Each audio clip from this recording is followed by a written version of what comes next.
echo. Frequencies wild on the wave. Weekend warriors you crave.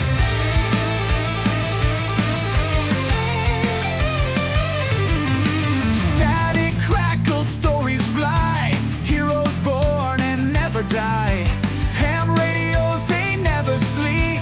Tune in now, secrets keep. Weekend warriors on the line. Echoes of a battle sign.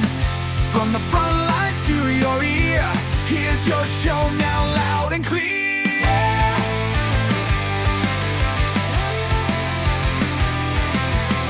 Airwaves buzzing, tales unfold. Voices young and voices old. Army, Navy, air and sea. Tune in now, you're riding free.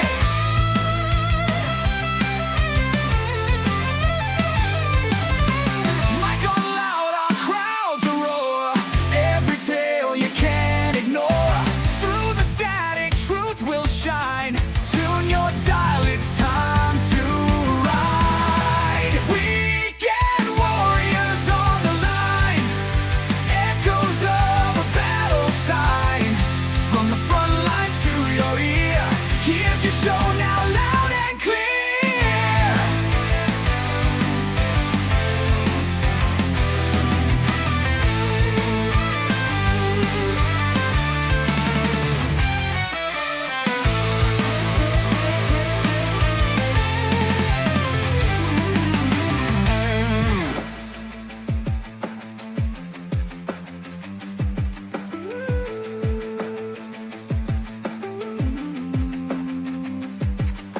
Mic on loud, our crowds roar.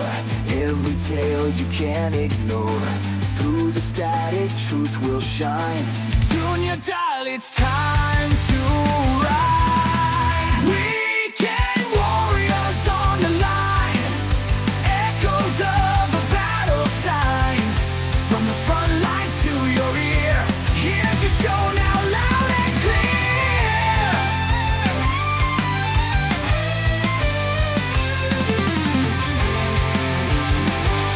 Weekend warriors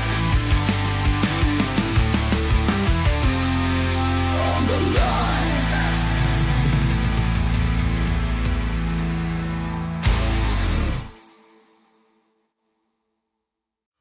Listen up, maggots. This is the Grouch coming at you loud and clear with another edition of the Weekend Warriors podcast.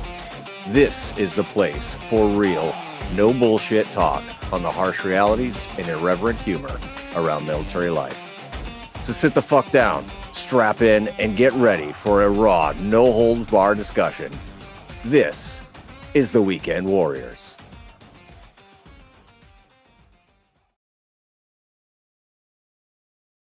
All right, welcome to another episode of the Weekend Warriors podcast. I'm your host, the Grouch. And tonight, we're talking about something that's on all of our minds. We used to say, I'll believe it when I see it. That phrase is dead. Seeing it doesn't mean shit anymore. A video can be fake, a voice can be cloned, a screenshot can be manufactured, celebrity can endorse something that they never touched, a politician can appear to say something they never said, a journalist can be made to report on an interview that never happened. Your kid, your parent, your buddy, or your commander can sound like they're calling you in a panic, and it can still just be some shitbag with software who's trying to rob you. That's where we're at now. And here's the part that people need to understand. AI didn't invent lying. Humans have had that covered since the first caveman blamed the missing meat on somebody else. AI just industrialized it. It made lying faster, cheaper, cleaner, scalable, and way more convincing.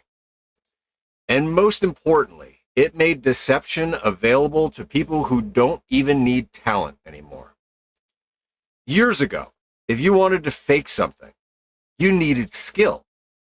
Video editing skill, audio skill, graphic design skill, maybe even some acting. Now, any dimwit scammer with a laptop, some footage, and a few seconds of somebody's voice and the moral fortitude of a gas station bathroom, and they can make something believable enough to fool almost anybody. And it's happening. One case in point here, the Federal Trade Commission said that in 2025, nearly 30% of people who reported losing money to a scam said it started on social media, and reported social media scam losses hit $2.1 billion. Social media was the costliest fraud contact method last year, and those losses were 8 times higher than 2020.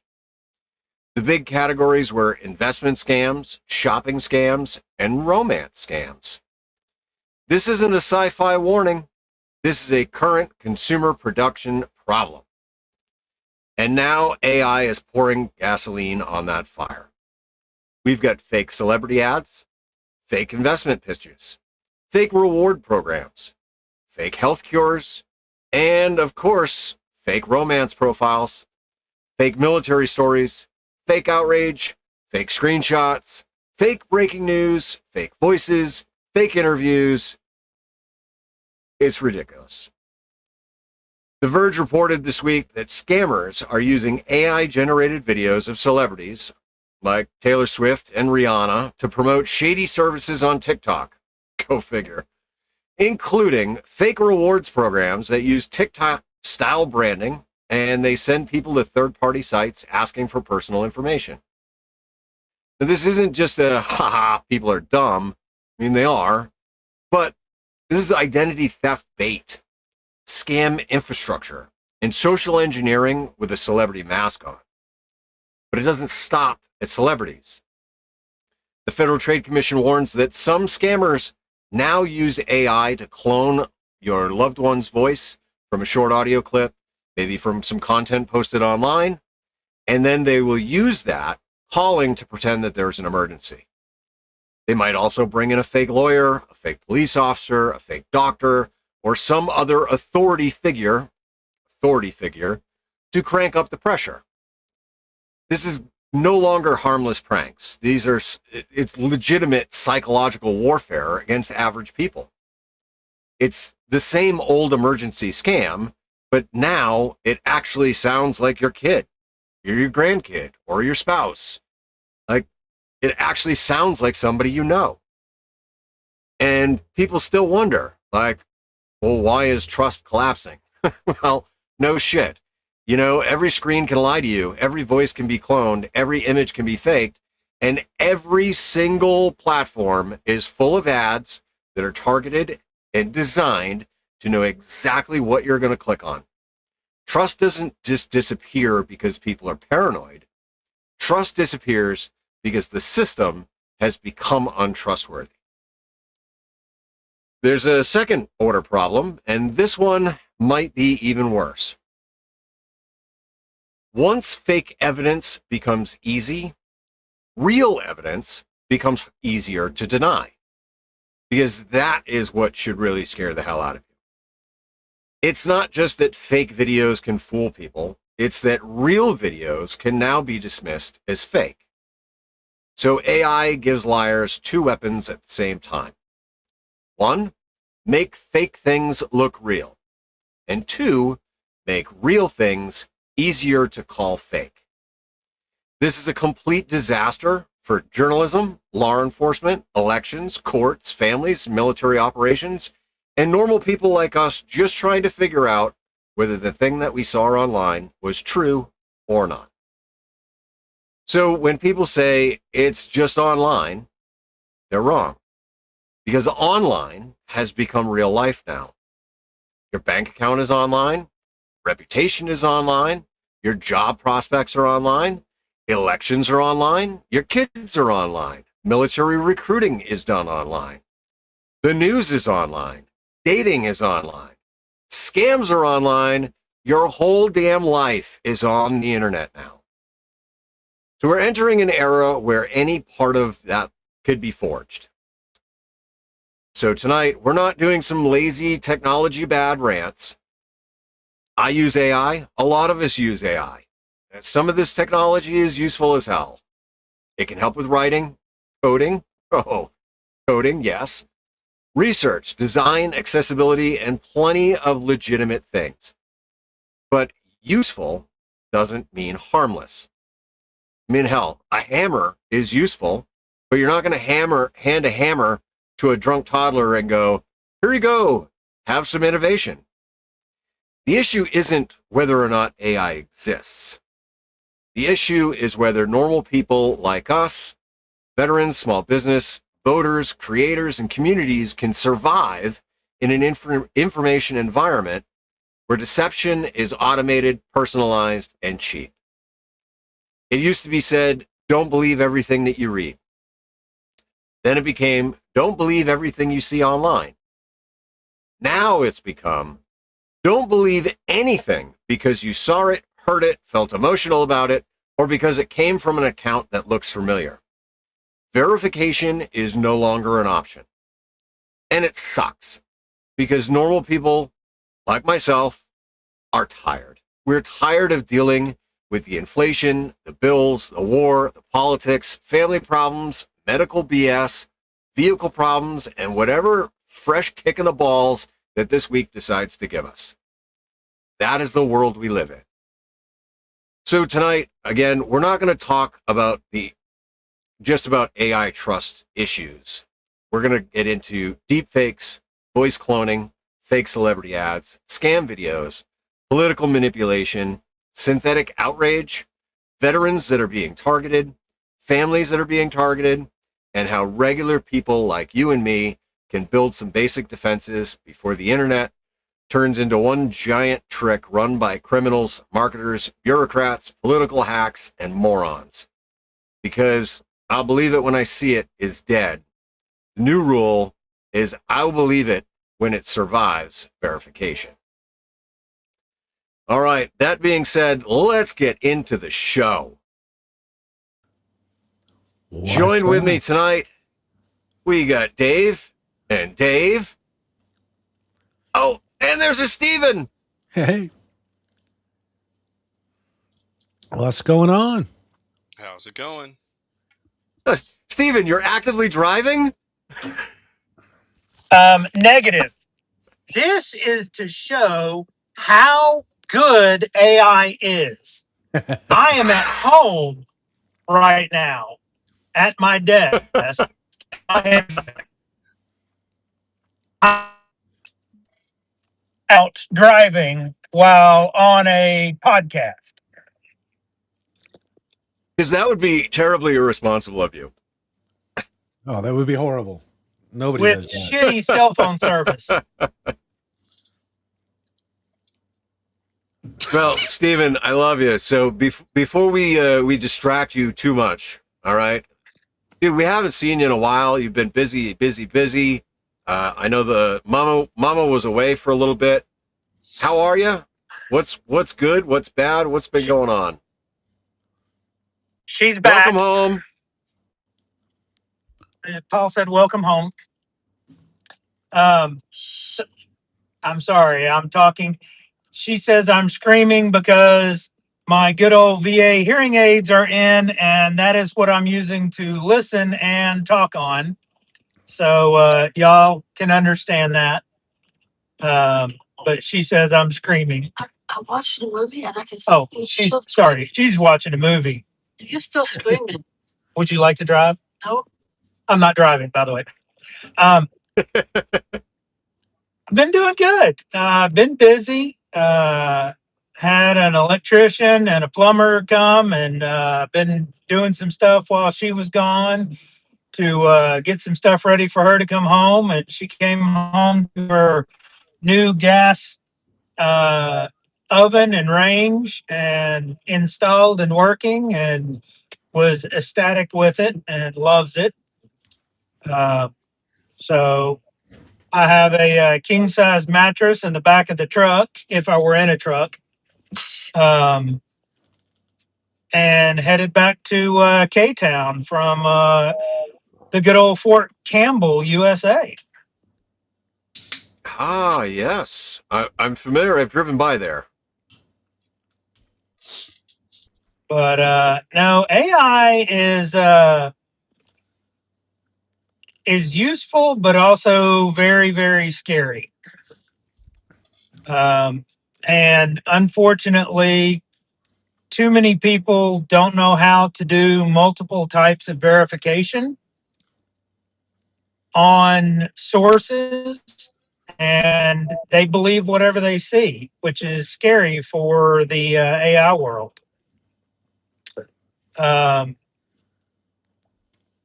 I will date myself a little bit, but back probably, it's been 15, maybe 20 years.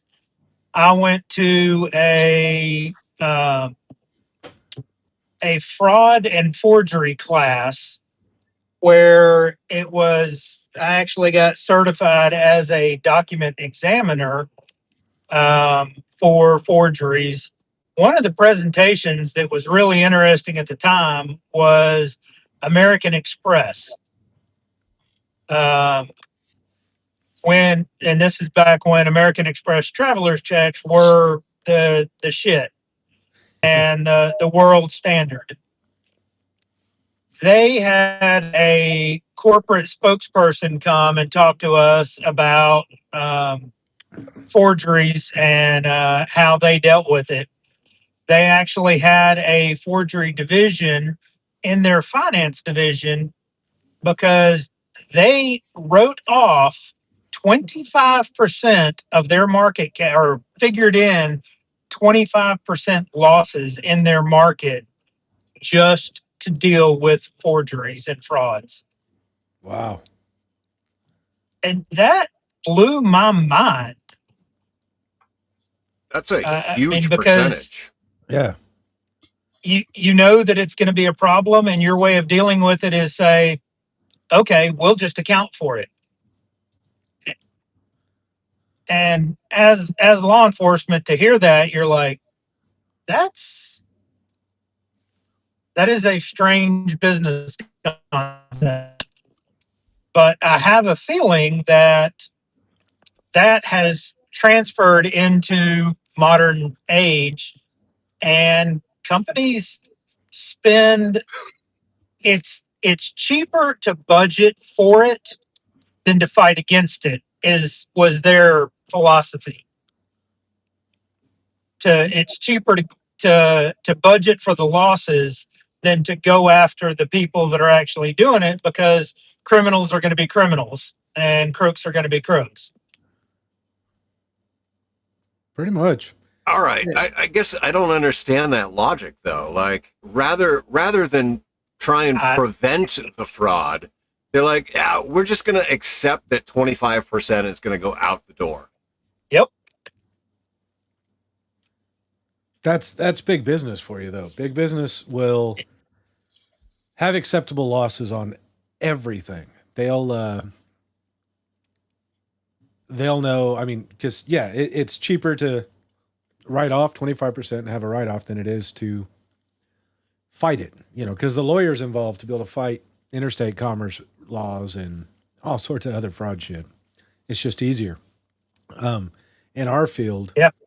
we have what's called liquidated damages in some of the work that we do, where if we don't make a specific deadline, they get to charge us back. And usually it's a big amount.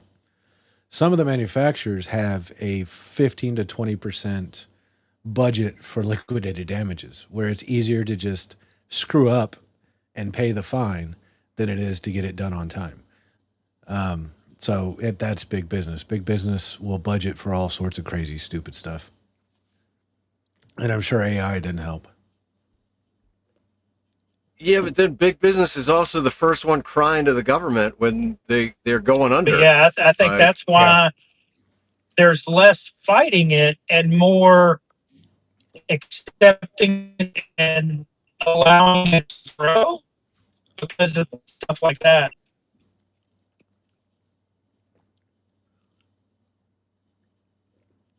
Okay, I'll shut up now. Well, I'm glad you're here, Stephen. Drive carefully. I appreciate you being here, though.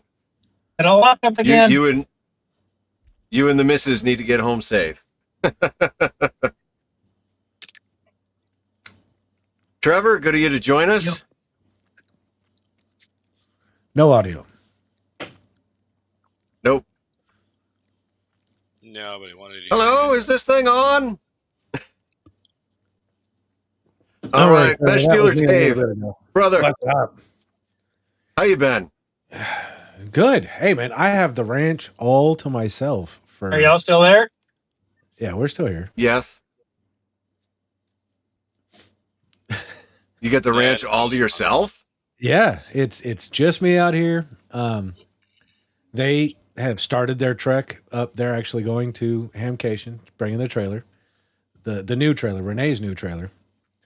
So they're starting the trek. I don't leave Still till seeing myself. Thursday, so I'm gonna Can't fly hear out anybody.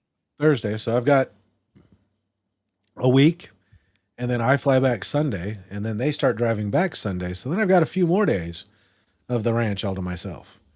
So it's quiet. It's very quiet. It's awesome. Is that young little cutie taking care of the chickens and stuff? She wasn't young and she wasn't cute, so Oh, must have got somebody else. or at least today it wasn't. But yeah, there's still people around. There's a guy now that takes care of the property, and he comes out and mows about a quarter acre a day. Right, so he'll come out and mow a little bit, weed eat it, and then he disappears. And every evening he's coming out here and doing that. And then now there's an actual employee for the mail service who is coming and pulling the mail. So there's still people around, but they're here intermittently and very briefly. So basically, the ranch is mine. It's kind of nice. Nice. But beyond that, just looking forward to next weekend. Dayton. Yeah, it's going to be a good time. And luckily, I'm not flying Spirit.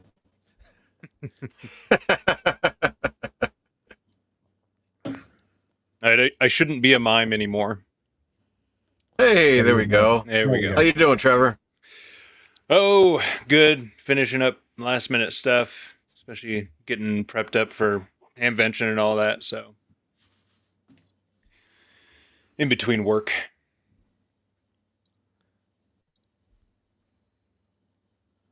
Well, that sounds boring. It's very boring, yeah. It's just a bunch of tedious stuff. Nothing too exciting going on. Other than I did finish my screwdriver antenna I was building, so I was glad I got that done. Awesome. So, like you built your own Tar Heel or whatever? Yeah, it's so you know how most say like the ATOS has the whole antenna extends, so you have an external moving piece. This uses an internal slider, so there's no exposed moving pieces. So especially up here where they're dumping salt by the ton, it'll be hopefully a bit more long lasting. I dig it. All right. You're going to have to post pictures and things in the Discord. I think I did in the free and ham one in the antenna craft. Yeah, I posted the latest and greatest there. All right. I just probably didn't get a chance to get into the Discord yet. Well, I'm glad you're here. I'm assuming at some point we are definitely going to touch on Hamvention because I know I've been doing a lot of prep for Hamvention as well.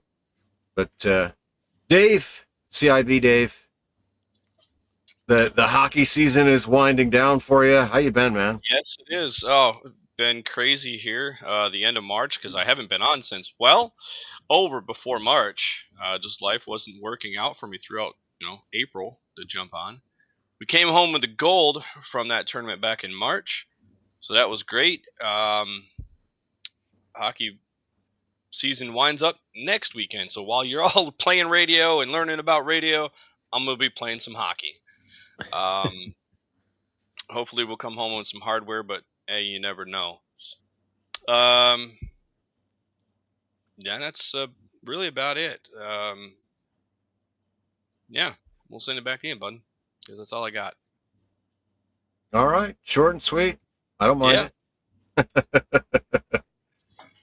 Well, so yeah, I mean, I'll tell you for myself, you know, I'm trying like hell to do all of the things that we've been talking about since Christmas time.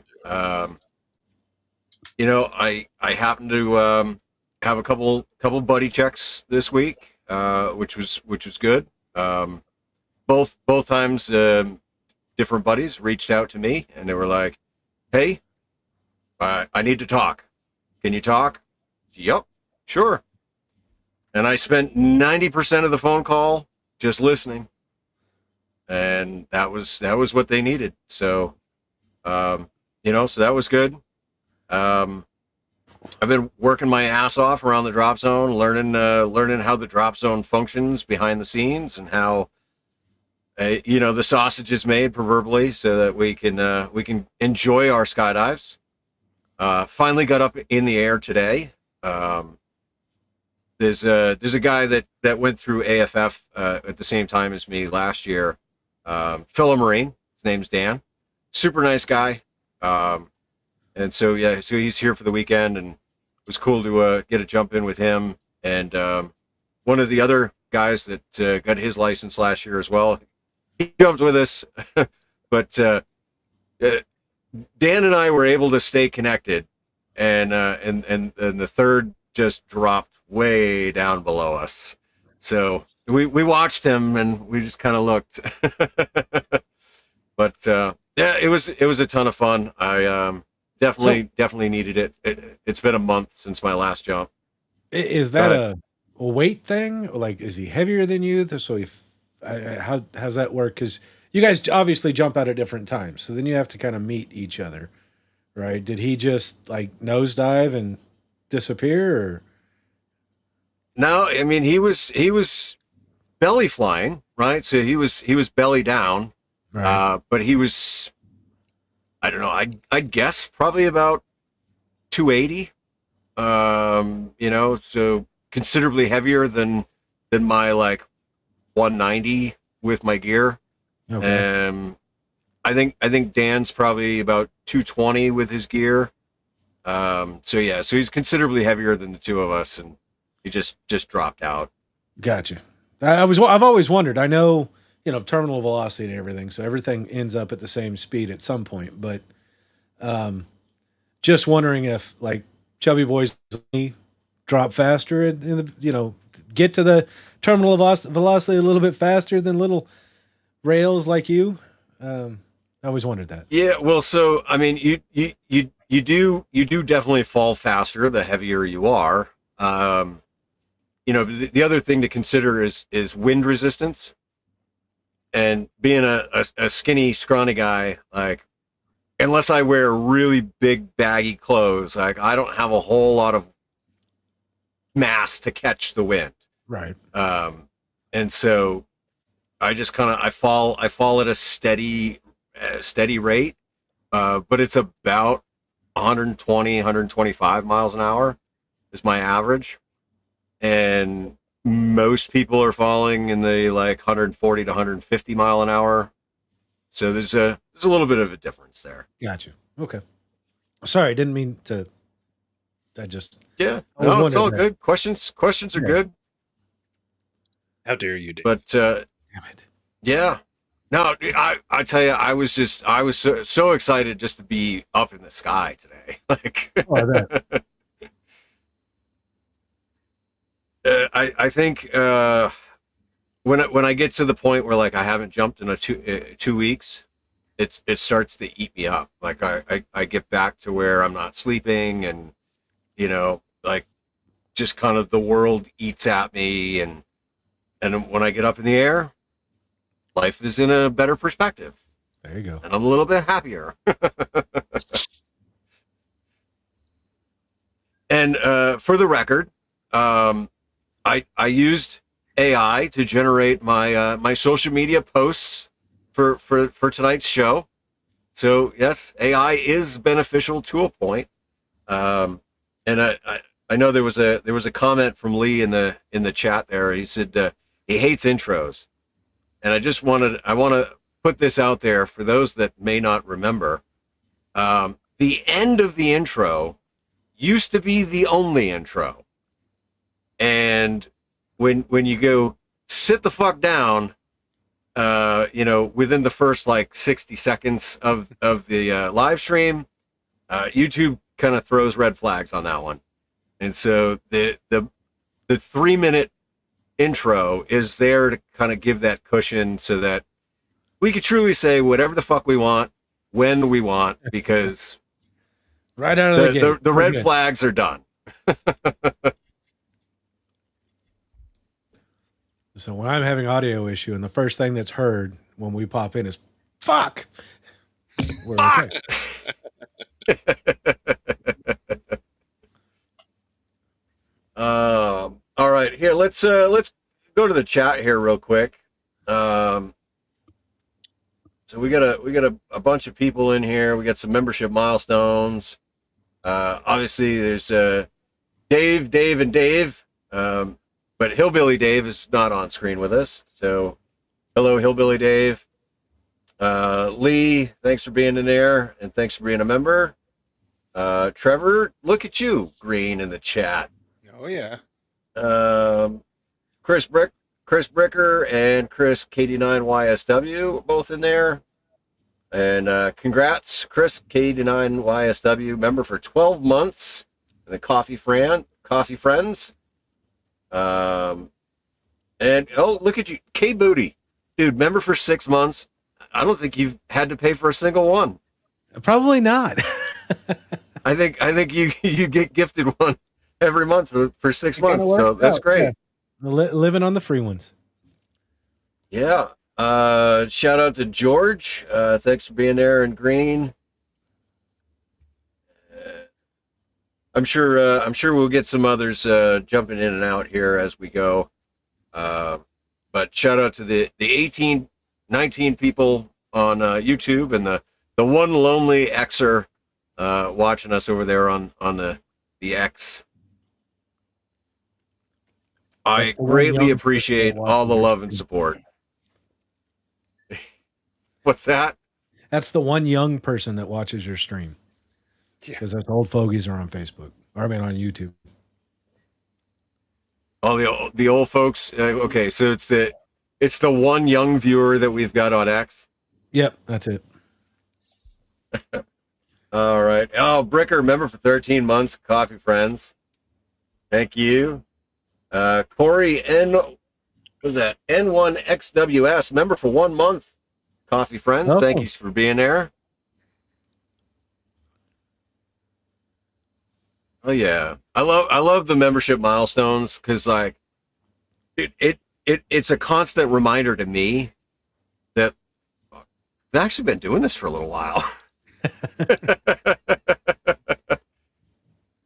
It's strange, because I mean time is a thing, right? But like I was asked today what I did last Sunday, and I was like I don't know, I don't remember.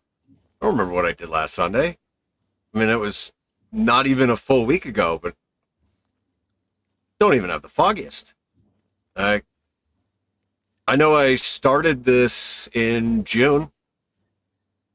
Clearly it was June. We're coming up on 2 years, I guess.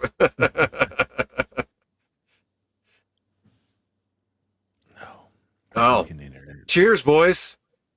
Thanks for being here. And let's just keep it going. We'll see when the wheels fall off this train. Immediately. We did well last time. We did, yeah. We did well. I forget who the hell it was, but somebody was saying that they were watching the Weekend Warriors, and they equated me to a cat herder trying to wrangle all the cats, and I was like, sometimes. The thing is, I've said this 100 times, right? This is our group therapy on the interwebs. So while we may have a topic, if it goes off the rails and it's something is on somebody's mind and we need to talk about it, well, we're going to talk about it. And if we never get back on topic, oh well, we'll bring it up next time. It's no big deal.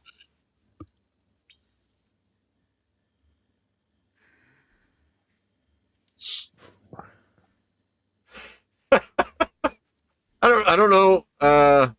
Thank you for sharing, Jason. He got up, he scratched his balls, had a coffee, and a shit while reading the Sunday paper.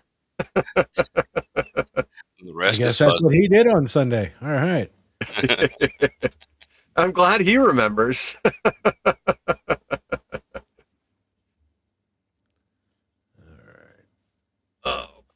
All right. So AI isn't the one that started lying, right? But like, I don't know about you guys, but I mean, this all really kind of started for me a couple years back.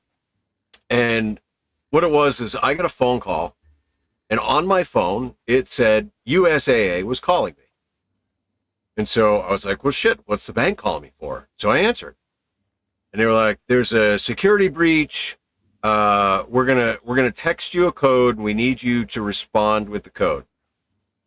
I was like, all right, well, okay.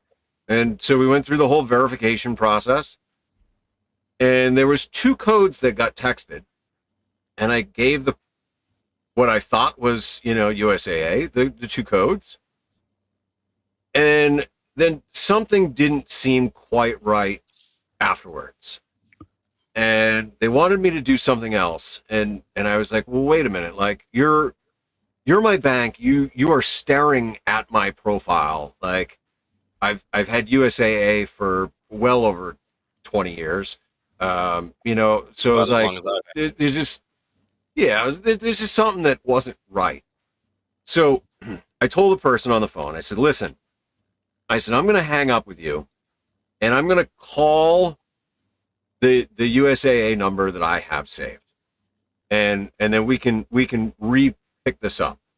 Is because there's just something not quite right. And it was a good thing that I did, because I was literally in the middle of being scammed into giving out my access to my bank account. And so I actually called USAA, and I dealt with their fraud protection department, and they were fantastic about it. They shut everything off. They made sure that any transactions that posted that day would not go through and not be processed. They rushed me a new debit card and everything else. But so many times, like, you hear of, especially older folks, that they don't have that kind of spidey sense of something's not quite right here, and then they get taken for every penny they have. Like, now with the improvements in AI, like, dude, this shit's getting scary real. Yep. Yeah, it's amazing what they can do with just little to no information. About a year or so ago, I had USAA say, "Hey, you have charges in Texas at an Apple store." Well, one, I don't use fucking Apple. Fuck that shit. And I've never been to Texas. And USAA was like, "Here." USAA says, "Here, we'll get you a new card." Earlier this year, I had a charge come up. I had information, email or text message or something came in from USAA. I saw it. I'm like, why am I having a charge at a hotel that I have not been to in over a year? Because I know exactly when we go to this hotel. And I'm like, this isn't right. I called up the hotel. They're like, no, we don't have any charges. Called the USAA, and they said, all right, we're not seeing anything, but here we go. We'll send you a new card. And I had a new card within, few days. You know how they quickly turn that around. Yep. I have not had issues with USA, and I saw there's somebody said they were a joke here. Yeah. Where was them? I've been using these guys for 20 years myself, and I have not had any issues with these guys. They have always been on top of their shit to do right by me. Yep, Well, I've got them for and my insurance and banking and all that, and I've never had an issue. Same thing, I've had fraud, and I mean it was pretty simple because it's like it shows where it came from. I'd been out fishing all day. I come home, and luckily I always am checking my accounts just in case. And there's like a charge for Forever 21. I was like, well, I definitely didn't go there. So called them up, and they was like, hey, yeah, this, and this. I literally have not bought anything today. And so, I mean, I was maybe on the phone for 15 minutes and had everything sorted, sent a new card. It was there in a couple days. So, and even my insurance claims, they've been super quick to pay out and haven't hassled me or anything. So, Yeah, I've had USAA since I was 16, so I think I put 32 years, but it's actually 36 years, 34 years, 34 years. Trying to do math on stream, never a good idea. Um, they're not as good as they were back when I was first had USAA. It was amazing. Oh my God, was it amazing? Um, but it's still better than a lot of the other shit out there, right? oh yeah. So that's why I've stuck around with them. I mean, yeah, and it's cyclical with USA because you'll go from having a military officer running USAA, and the ship gets tightened up, and everything starts working like it's supposed to, and call centers come back to the United States, and then he'll end up retiring, and then they'll hire a corporate guy and call centers will start to go overseas and things will get a little weird and not as cool, and then everybody will get pissed and they'll fire him and they'll hire another officer to run the ship and it'll get tightened back up, and it's a cycle with USAA. I think right now we actually have a military officer running USAA, which is why it's good. And let me tell you, I have never had a bank do this. All right, but so when the new CEO, was it Juan Andre or whatever his name is, he took over. He sent an email out, and obviously it came like from his assistant or whatever. But it was, hey, we're looking for feedback on ways that we can improve.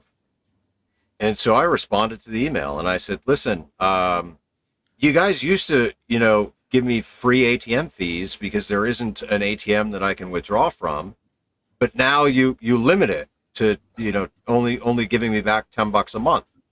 And I was like, that's kind of bullshit. Like I miss not having to care where I pulled money from because any ATM was good. And there was an insurance gripe that I had as well. Something about the insurance. I don't remember. But the CEO's direct assistant reached out to me, and we ended up on the phone for well over an hour going over all of my concerns. And then they followed up with me 2 weeks later, and they said, hey, listen, we had a meeting and we brought your concerns to the CEO and they're being addressed. And I was like, this is fucking unreal. Like, never in my life have I ever had a bank that took the individual members, feedback so seriously. I will say one thing they have improved on is how many ATMs they have around. Because, and it still kind of bugs me that they don't have just a branch. Like Navy Fed, most places I've gone to, they have a branch.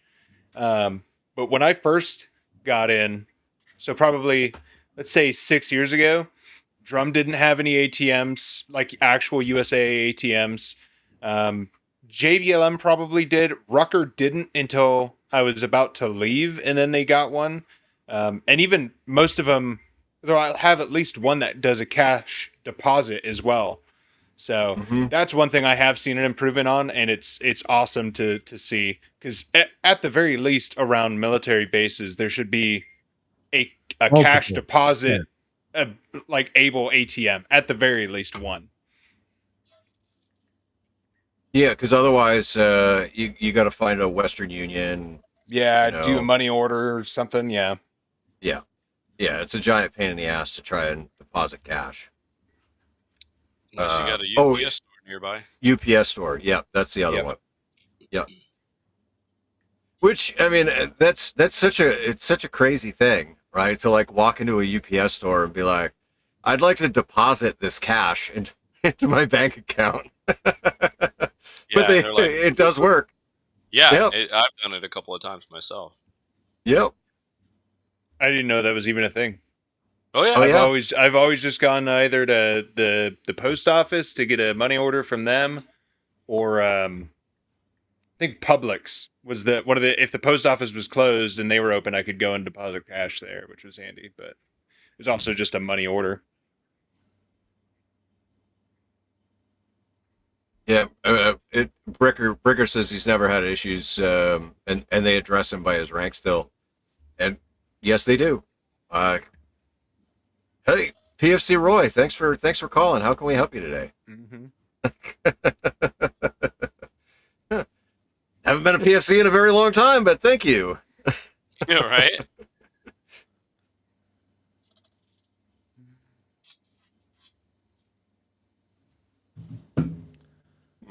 All right. Izzo's got a question here. He says, "Do other countries' veterans have it better than U.S. veterans?" And is that question too broad? I don't think the question's too broad. I mean, I would venture to guess, right? And this is a guess, but the United States government doesn't do a whole lot right, but they have incrementally gotten better and better and better at taking care of veterans. And so, I've been working the system, trying to get the benefits that were rightfully mine since 2005. And it was a battle from 2005 to 2012. But since then, like the healthcare has only gotten better. I mean, VA hospitals still suck. They're still terrible. But the community care option is fantastic. And it's just gotten better and better and better. So I don't know what it's like in other countries for veterans, but I would venture to guess it's probably on par, if not under par for where we're at. Yeah, the VA loans are nice as well. Oh, I haven't had to sure. use my benefits. Luckily, one of the banks here, when I moved here, instead of having me use the benefits, they just cloned it essentially. So I was able to get the same as the U.S. or the VA home loans, but without using the actual VA benefits.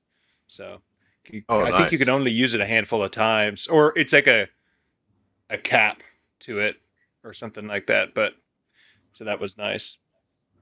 I'd also say that we've gotten better at transitioning people out of the military. Like Skills Bridge is one of the better programs where you can go work at a place. For instance, there's a dive shop not too far from here, and there was a dude that was in the Navy that he was just working there for his last 6 months in the Army, getting paid by the Army to work there, learn the everything he needed to know to run a dive shop. But there's so many different things you can go and do through that, which was not a thing when I initially got in. Dude, that's one hell of a I transitional think program. I know which dive Yeah. shop he's speaking of. Yeah, the St. Lawrence. Yeah. Yeah. Yep. And so, and then because when I came in, the only thing I had was they like guaranteed you a, not necessarily a job, but the opportunity at a job when you got out. The opportunity. I forget what it was called, but I mean, it wouldn't have helped me anyways, because I don't even think the company existed much longer after I enlisted. But now that they have those, I haven't gone through the Soldier for Life thing, which is their transition program. But I've heard that it's decent, mainly because of the Skills Bridge program. So, but yeah, being able to go and actually get hands-on experience for 6 months and still get your military pay is pretty dope. Aaron, what's going on, man? Thanks for joining. No sound. Oh, no audio. I wasn't the only one. There we go. How about that? Is that There better? we go. Yeah, not the good microphone, but I just wanted to hop in real quick because I had details for Trevor for Hamvention. Yeah. So All right. This seems like a logical segue then to just talk about Hamvention for a little bit. All right. Trevor, you're going to be in booth 006, one away from the cool call sign, right? 006. And just hit me up on Wednesday, and or what day are you getting in, Trevor? So I don't know how much I want to push myself on Wednesday. I still got to go to work, and then what I don't want to also, I'd like to go and partake in some of the stuff that's going to be happening Thursday. So I think I'm going to drive at least part of the way there, and then just get up early and get there probably before noon, ideally. Okay. That way I can familiarize myself with the area and do any setup I might need to do. But Yeah, well, I've got the vendor passes for you. So you got 2 vendor passes and a parking pass. So you got VIP entrance, my friend. Ooh. Ooh. Yeah. Hell yeah. So um for anybody else, basically we have an indoor booth for Modern Morse, and then we also have this like nice flea market spot that we've just kept every year just in case. And it's on the concrete right outside the Forum One building.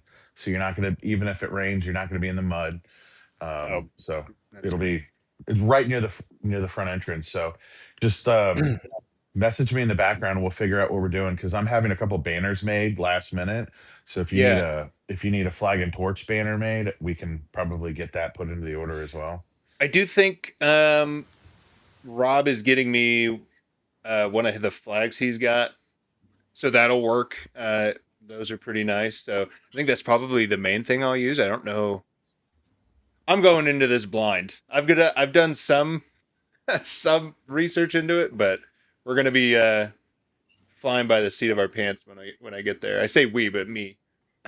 Well, I think you were sent 5 flags. If my memory serves me correctly. I think Steven said he sent you 5 flags. Of course he's driving and he's gone now, but No idea. yeah. I think he said I he think I sent you missed that. 5. Okay. Well, hopefully they get here.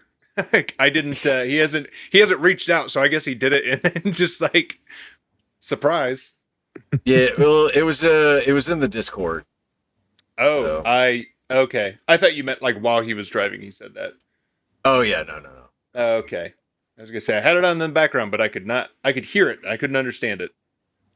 I'll have to go back and look. But yeah. Aaron, I know you're showing up with limited keys, but I'm just saying if you could set at least one aside, just the back one. deal. The back door deals have already started. They've already begun. Yeah. Trust me. There's Actually, to be fair, I got an email from somebody from, it was a VE3 call sign, and he like sent me the nicest email. He was like, "Please, I'm driving 8 hours. I will be there first thing Friday at 9 a.m. I will sprint to your booth. Please make sure you hold a key for me." And I was like, "Oh, okay, yeah, I got you." You mean all one right. of these? Well, so Oh, yeah. this And I got to mess with Aaron real quick because at Hamvention or Hamcation, I bought a toy from Aaron, and it was broken when I bought it. Oh boy. But No, it had not been put together correctly. How about that? Oh yeah. it's done. It's brand new CM5. Luckily, I bought it right before the prices went up. Hacker gadgets, toys, all the toys in it. Yeah. Yeah, I took the original micro console or U console, whatever you want to call it, and I got ornery one night, and I decided I was going to sandblast the original anodizing off, and then do it in the like Harris green, like the olive drab color. So I think it looks And great, then- dude. At Hamcation, I bought a key to match. well, so I've got mine, But there's a certain Kilo Niner Oscar Lima that will be doing some parachute mobile, and he has said that he is hoping that there will be a key available. Oh, yeah. No, I already have one custom built for him that's going to be there. Oh, Yeah. Oh, Maybe custom not built. tell him that. He asked for one last year, was like, "Hey, can you make me one with like super fun colors?" So I'm calling this one Strawberry Lemonade. He's not going to Oh, be able to lose it in the grass. I'll promise you that. oh, I would definitely lose mine. Yeah. Yeah, yeah. yeah, me too. So yeah, that'll be good. We got yeah, it will be limited stock, but I think what we're gonna end up doing is just like rationing them out every day. So like when I go to 4 days in May for the vendor night, I'll have like 25 or 30 with me, and then I'll have some with me for each one of the days in our booth in building one, so that we don't just get absolutely swamped on Friday. So Smart. yeah. That's a smart move. You're Yeah. going to disappoint people each day when you tell them, "Oh, we'll Um come back tomorrow." yeah, just come back tomorrow, basically, right? I It's think that it's like a that's lottery. Yeah, kind of, yeah. And I'm sure that there's going to be people. This was a topic that came up, which is that I have a wait list of people that are waiting on keys. But what we did was we've been partitioning off stock as I've been making them to make sure that I have inventory for Hamvention. And that's because we made the commitment to have stock available at Hamvention well before I ever even made the wait list. So, and I want to do something so that I got to make sure I have product there, because people are traveling from all over the place to come there with cash in hand to buy things.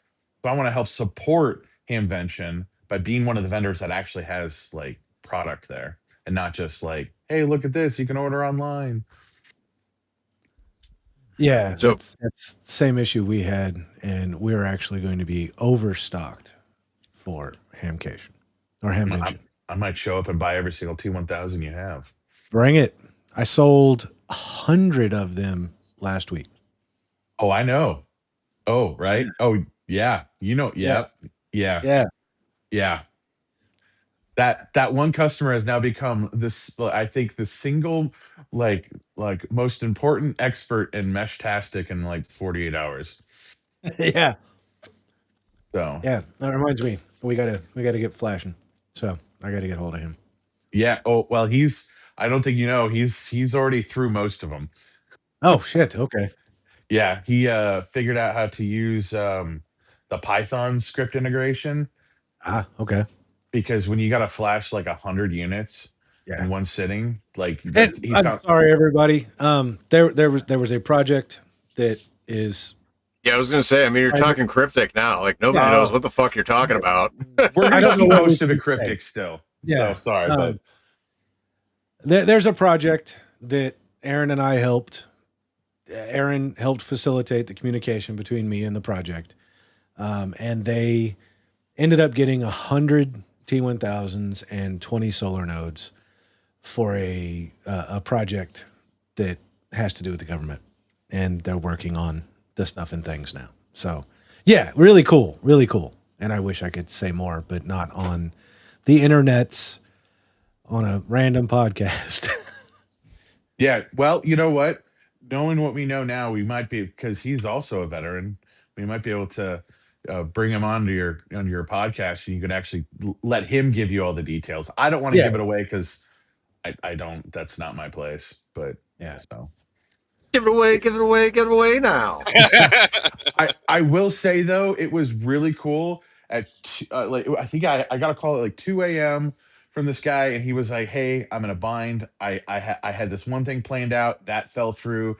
We need another solution. What do you think about Meshtastic?" And I was like, "Yes." He explained what was going on, and I said, "Yes, that's exactly what you want to use. Hold on." And then I was like, "I got this guy named Meshtastic Dave. I'm pretty sure he'll know your answers."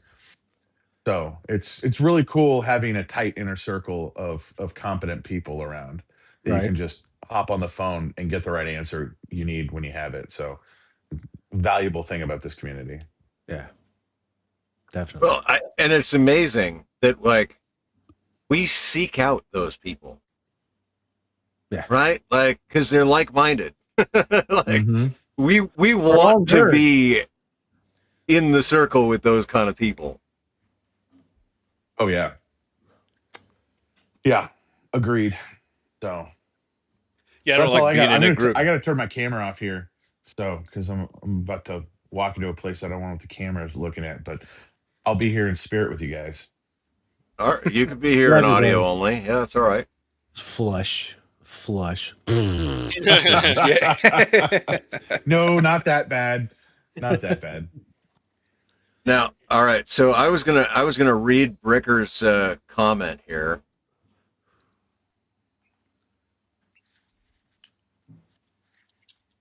So if I sprint over there, can I get one?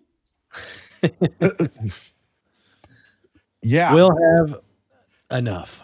We'll have more Yeah. than enough. We're bringing 500 devices, most of it T1000s, and yeah.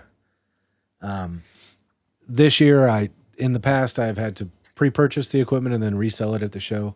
Seed Studios is actually handling all of that for me this year, because they want to make sure that everybody has that there's enough devices there that if somebody shows up, they can buy one, right? Not so much for the profit margin of it, but more that they want people, if the people want a device, they want them to have a device, right? So, so yeah, it's gonna be interesting because I don't know how all that shit's showing up to the show, but What building number are you in?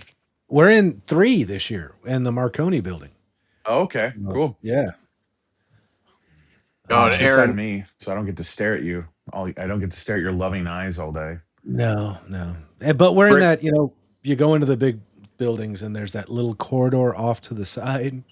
Yeah, we're in that corridor. We're not in the Nice. big open area like with Yezu and all those guys, but we are there.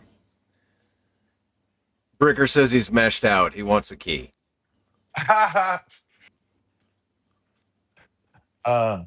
Yeah, show up. We'll have some. It'll be good. I obviously I'm everyone's telling me to bring as many as I can, but I have my own doubts, and I'm like, I think 20 is enough. And everyone's like, no. Like, all right, we'll see. So, well, And yes, Breaker, I am running Dragon OS on that. I see that he made a comment about that. Dude, I actually kind of like the Dragon OS. For that device, because it has an RTL SDR, a LoRa radio, and a GPS built in to, well, the card that I bought to put in it has all that stuff in it. Dragon OS just makes sense because it has all the dependencies and everything for that kind of stuff preloaded. So it just works. So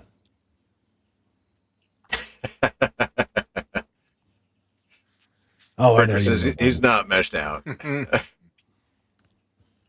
right, got to get another beer. I might have put some words in his mouth there, but that's all right.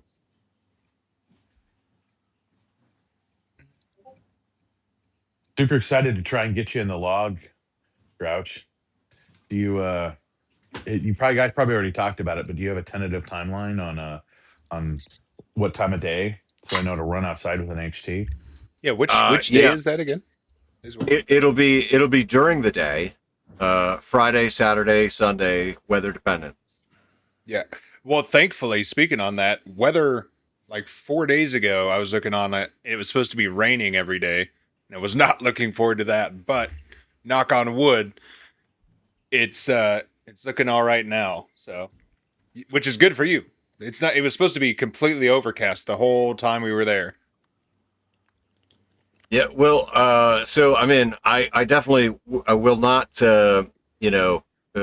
shy away from the opportunity to talk about Parachute Mobile because a bulk of the things that I've been doing this week are in preparation for Parachute Mobile. So I had bought the adapter to go from the ICOM Slim 2-pin to the K connector so that I could use the nice low profile in the helmet system that I had bought last year, but I bought it last year for the Baofeng. The speakers are amazing. The boom mic is awesome. It all fits inside the full face helmet really, really nice. But guess what happens when you plug it into the ICOM adapter? It is in constant transmit. Oh no. Oh boy. So I was like, well, shit. Now I've got, like 4 days before I go to Carlos's house to get ready to go. Like, I need to get this figured out. And so what I did was I bought a speaker mic. And I said, okay, worst case scenario, right? I'll use the speaker mic. I'll plug an earbud into the speaker mic, and I'll fish the earbud in through the helmet, and then I'll just, squeeze the mic and talk into it. But then I was like, there's got to be a better way, though. There's got to be something better. And so I got a direct fit ICOM slim pin. It's got one earbud, and it's got a PTT button with a little microphone on it. So I could like kind of hold it up to the visor or the helmet, talk into it that way.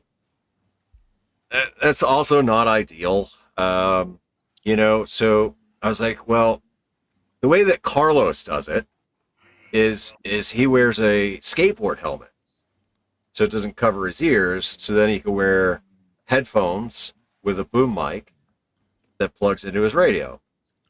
So I ordered the Heil HT headset specifically for the ICOM radio, just so that way, like I think that's going to probably be my best option. As far as like being able to have it nice and clean on me, where I can hear in my ears, and I've got the boom mic and just a PTT button. But I've also got a couple of like backup options. It's redundancies and backups to backups to backups. So it's definitely going to be interesting. I'm gonna have to play with different setups on the ground first. The only thing that sucks is I don't have hams around here to test things. Carlos, if you're watching, have Nate reach out to me. I'd like to do some testing before Sunday. But yeah, I'm excited for Parachute Mobile. I just got my container back today.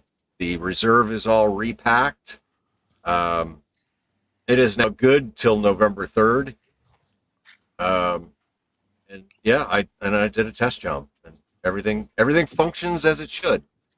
So I'm thinking that I'm most definitely going to pack more than I should, and I'm gonna throw it all into my truck, and then I'm gonna drive to Carlos's, and I'm gonna go, all right, Carlos, tell me what I don't need to bring. That's good. Good that you have a mentor to help you out with this as well.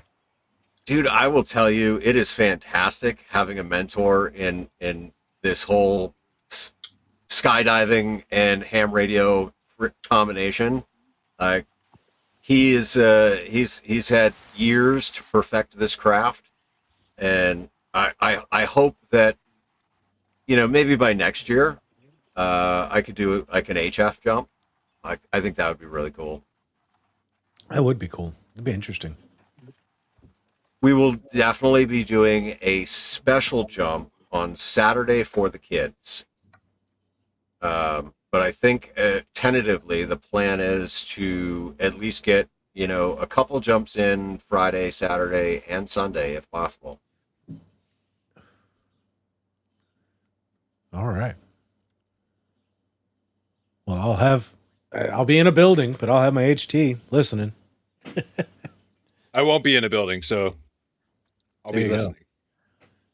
Well, I mean, so the frequency that we used for Huntsville was the ham tubers frequency.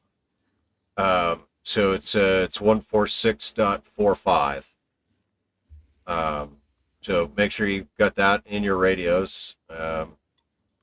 If that doesn't work out, then we'll probably just use 5.2. But I think 5.2 gets a little crowded with so many people down below. So I Yeah. think that's the reason for the alternate frequency. And for the kids, you want to have a separate frequency so that everybody and their mom's not trying to break in the middle of it. Yeah, exactly. Well, you boys will be too far away for me to hear you. So Yeah, I mean, unless we get some serious tropo, you know. yeah, serious tropo. I will say, all right. So in Huntsville, we on Saturday when we had the good day to jump, we had about 109-mile radius around us. So I mean, that's not bad for 5 No, not at all. watts. You know. Well, if you're jumping on the 16th, I'll be in Maryland. Yeah, that's a little far. Yeah. Yeah, just a little bit.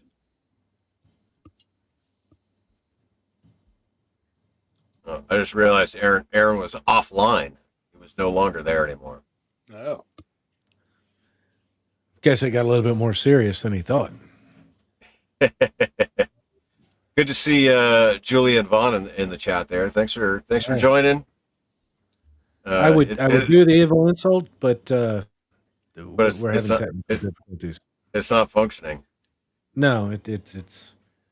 it worked and then it doesn't, and then it works and then it doesn't, and then I update the firmware and it doesn't work, and then I update the firmware and it works, and yeah, kind of like my audio.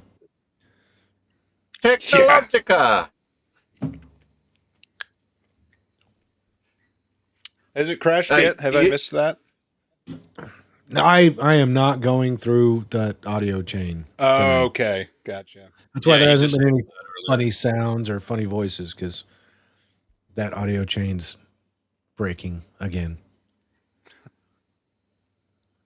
So Well, Julie and Vaughn joined at the right time to like hear all the hamvention discussion. So now they can quietly slip away as we bitch about AI. Oh yeah. and shameless plug, I'm in booth 3803 in the Marconi building with seats 3803. 3803. Come buy some mesh testing devices. We'll have some other neat stuff on display. That I've been And not planning only on. buy a device, but Dave will flash it for you. Shut up. But I will. Gratuities are welcome. Yes, there will be a tip jar this year. Hopefully. Yeah, Hey. just turn the screen and go 20% tip. Yeah. Mandatory. Just put like your Cash App or Venmo and be like, it's right there. Just scan the QR code. Oh, I don't Right. have cash. QR code. Good night, Corey.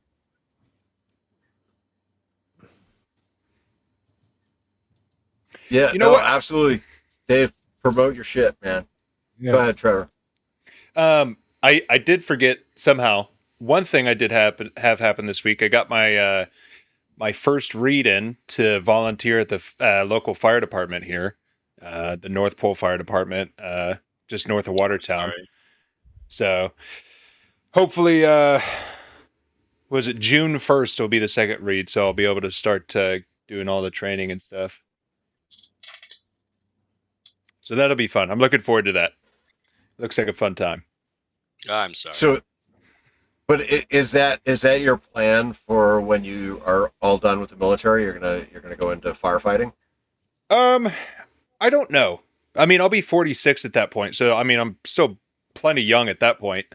But I mean, I guess when I decided to volunteer, it wasn't like I want to do this when I get out. But then I started like thinking about it, and it wouldn't hurt to have the firefighting experience going once I get up to Alaska, because I did find out that Alaska's wildfire department has Blackhawks or Firehawks, I guess is what their version is. But so that'd be a cool transition, and having I don't think it really transfers over, but it couldn't hurt to have firefighting experience in there as well.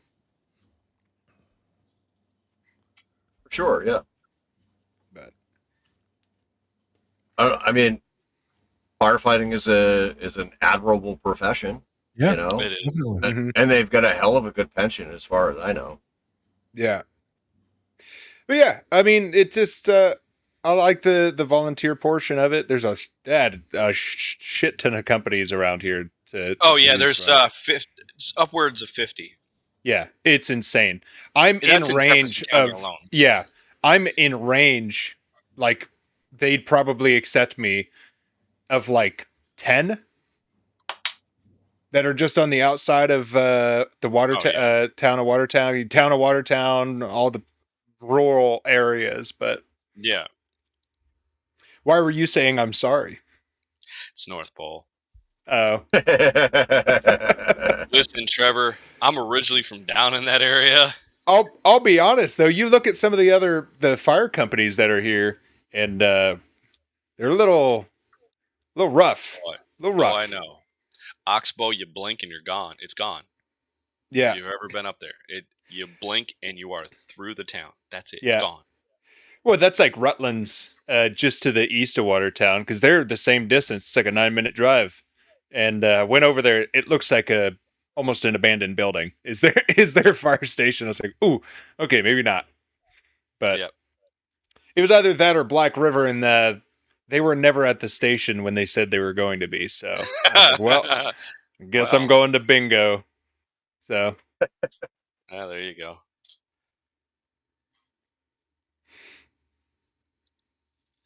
All right, I got a question for you, boys. All right.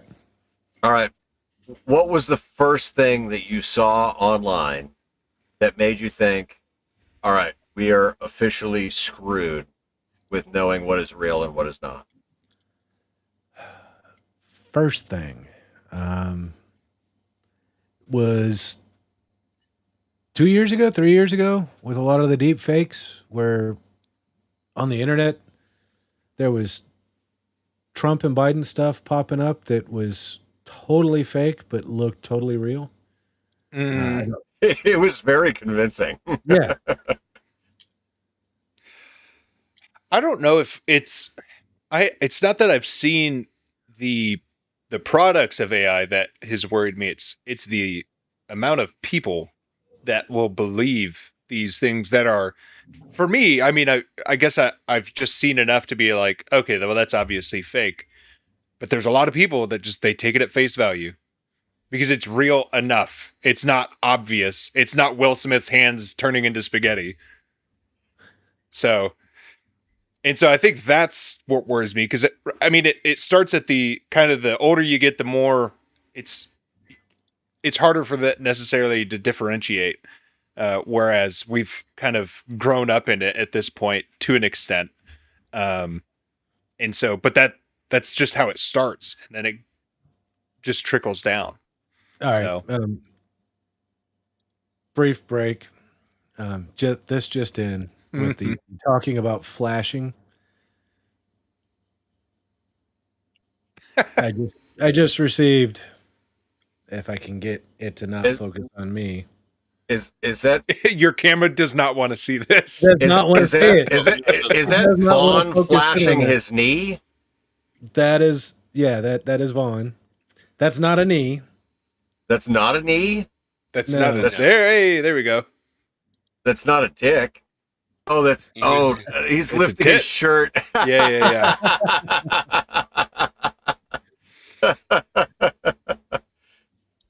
Thanks for the tit shot there, Vaughn.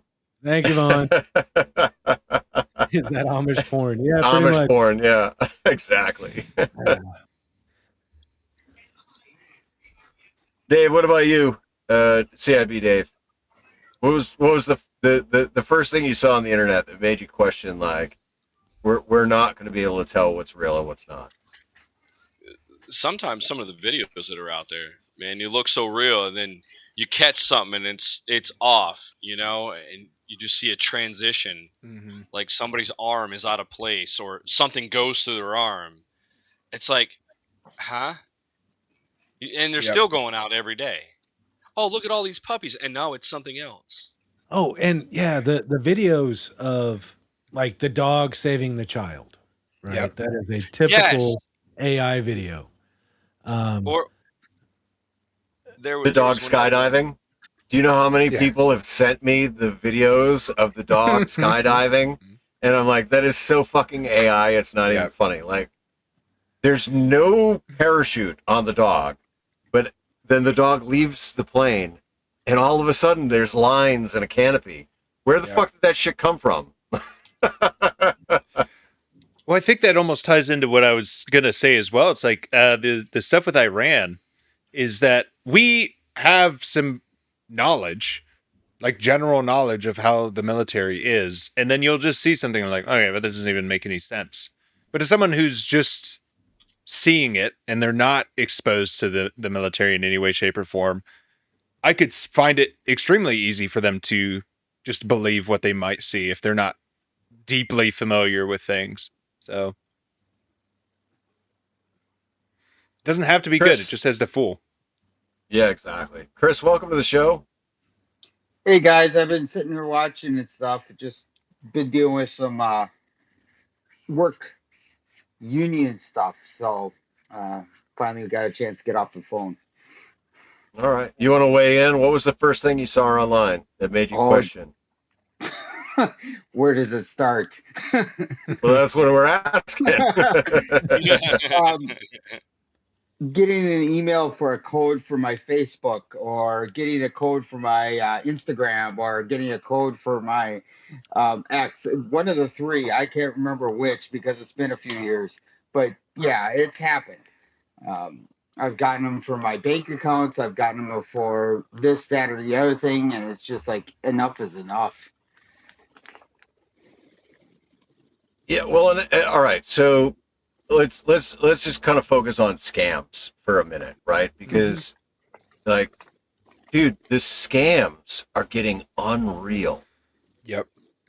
And if you are not super, super vigilant, like, it is so easy to be like I did with USAA. You know, it was like I thought I was talking to a rep from USAA. They spoofed the phone number so that it looked like it was a genuine USAA phone call. I mean, that shit is unreal to me. Yep. I'll tell you what, if they put the effort into having a job as they did into scamming other people, good Lord. Yeah. The productivity would be through the roof. Yeah. I've actually gotten it to a point where I went and purchased cloaked. So basically, phone calls from spammers and everything else go right to this cloaked app. And the whole reason I'm doing that is so that I can build up my credit, because yes, I have gotten the hook, line, and sinker at one point, and I'm trying to basically wash away from it, walk away from it, and it's helped, but it only helps so far. Yeah. Ham DeLorean says that the biggest scam of the year was Poda Platinum. Yeah, I did see that. Yeah. I wanted to buy that. Come on. I mean, had Poda Platinum come from anybody other than K-Murder, it would have almost been believable. Well, then you got KB. right? Was it KB9 VBR also put out for it? So yeah, it was good. Yeah, here's one of the more recent things that I'm seeing, and it's all over YouTube. Let's see, of AI generated, and this is just images, and I've got the sound muted so that nobody can hear it, so we don't get copyright struck. That's right. I'm really good at appealing those. Yeah, So, 100% country rock. AI generated. And there's entire bands now that are AI generated music. Oh. With AI, this kind of stuff, AI generated with the singers. And She's hot you too. end up, oh, I know. They're all hot. Oh my God, are they hot? which I can't find the Viking stuff right now, but there's a Viking couple on YouTube that sing okay kind of metal music, kind of Viking metal music, and you look at it and you're like, is it real or is it fake? Is it real or is it fake? And then you start watching the lips versus the sound, and it doesn't match. And then you see the guitar portion of it, and the fingers are just doing this in the middle of this amazing, guitar solo. And you're like, oh shit, it's AI. But you really got to look now. You really got to look. Boy, Now, that picture, just a quick one, the whole military thing. Good Lord, am I tired of seeing AI just emotional pull pictures of some hot chick in a military uniform, and it's just why? It's just Yeah. to get clicks and stuff, and I'm sure they get paid by Facebook for engagement and all that, but it's just like, I'm so tired of seeing it all the Trevor, time. it's not only on Facebook, it's Oh, on I'm sure. Instagram too. It's I just mean, where I see it. I'm not on Instagram yeah, that often, so that's probably why. But Oh, I here we see it go. on Instagram all the time. now, in all fairness, there are quite a few military whores that like literally like that's all they're doing is they're just whoring themselves out on the but internet. these ones are because obviously familiar, and so like that's not even a real unit patch, and none Yeah. of the rest of this picture makes any sense. And so it's just like what, and then you look underneath and it's just a bunch of like 40, 50-year-old dudes are like, oh my god, you're so beautiful. I'm like, I want to kill myself now. I get caught sometimes. Come on now, man. Yeah, I did specifically see Dave on every single post. Every one of them. Why am I not surprised? Yeah, here I found them. Here's if you want to share this real quick. These two, this is an amazing AI generated. I mean, you would think that these two are real, right? Until you start watching how their lips move versus what they're saying. And his feet, it was just kind of awkwardly stepping side to side, is a bit odd. But that's how good it's gotten.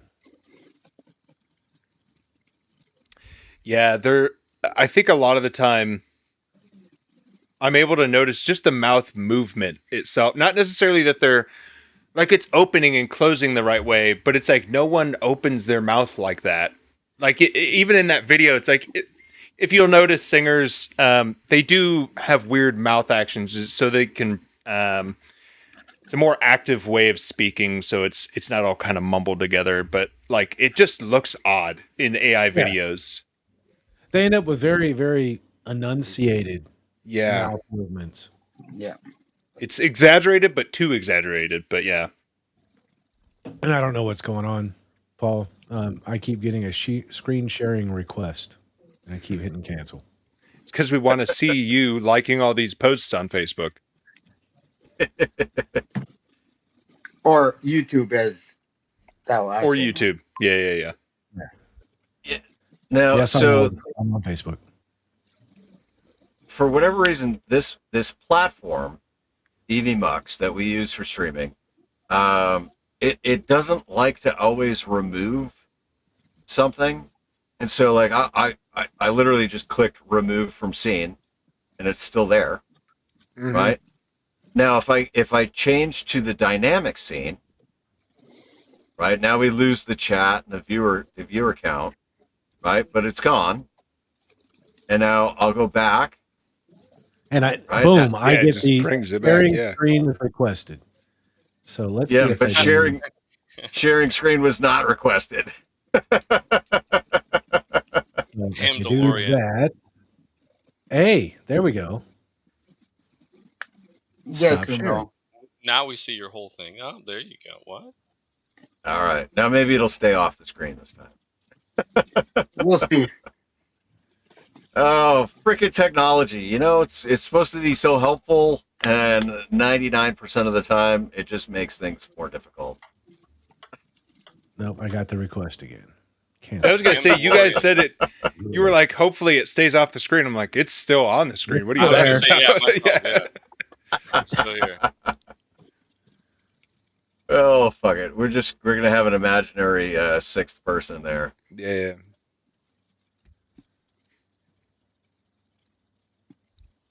All right. Ham DeLorean says, how do we know this whole stream isn't AI bots on my screen? I don't know how many you find that are stoned in their mode right now.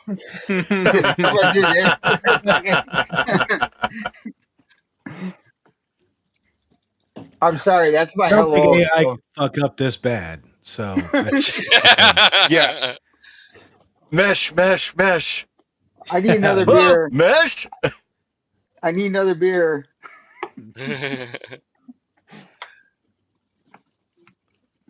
Michael says he was disappointed with EV Mux doing a live stream. It honestly, it's a great platform.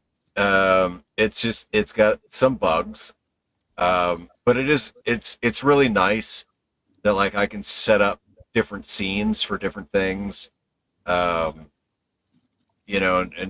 basically it acts as like a secondary OBS on the host side of things. yeah. Oh, how did I frickin' miss that? I had my teenage son convinced when he was younger that birds aren't real. Oh my. Wow. Wow. Like, it's all robots. Birds aren't real. No, it's just a CIA project. Surveillance state. But yeah, the future is going to be kind of crazy because if you want to start talking about three-letter agencies and manipulating situations, Oh boy. Oh, Jesus Christ. Here we go. AI is I guarantee it's being used right now in campaigns. Oh, everywhere. Everywhere. Oh yeah. Oh, it has been. And with this, as good as if some dude on YouTube is able to take AI generated music and throw a hot chick and a really cool looking dude that's AI generated to sing the song, imagine what the brains in Virginia can do. Oh yeah, we're looking at stuff that is openly accessible by essentially anybody, as long as you pay for it, or even free, but better ones if you pay. That's just our level. Think about what governments have, or people who know more than we do. Yeah. It's only going to get worse. I mean, and from the sounds of it, using it as like the initial kind of screening for targets for military operations is what it sounded like when they were one of the latest press conferences I was looking into. They were talking about how they used AI, and people, it's obvious to me, but people are like, oh, you're just getting AI to pick these targets and you're not doing any vetting. It's like, okay, obviously they're not just like, oh, AI said to hit it, so I guess we'll do it. Couldn't be wrong. It's just being used to do like an initial screen of like, hey, this looks like whatever I'm looking for. And then someone else looks at that picture and I'm like, oh yeah, that is what we want you to look for. Or it isn't. And then it gets sent back, into a scrap pile or whatever of BS. So it's being used. It's being used militarily already. Not directly, you but can imagine like early mid 90s when I was in, we would have a C-130 fly over and drop out a bunch of pieces of paper, right? That was the campaigns then. Now we can use AI, tap into people's TVs, and do the exact same thing, except a lot better. Instead of, hey, we're about to bomb this place, you might want to leave. We're going to bomb it in 48 hours. Now you can have AI and modern technology tap everybody's computer and say, "Hey, this is the Ministry of Defense for this country. You need to Yeah. leave or die." Yeah. And that's I mean, a positive way to use it as opposed to some of the nefarious shit. I guess it wasn't AI, but that's kind of what we did in Iran. Was we broadcasted a stronger signal over their television broadcasts and broadcast President Trump saying like, "Hey, you can surrender now, and all is forgiven, or you can die." Those are your two options to the IRGC or whatever the hell it's called. So.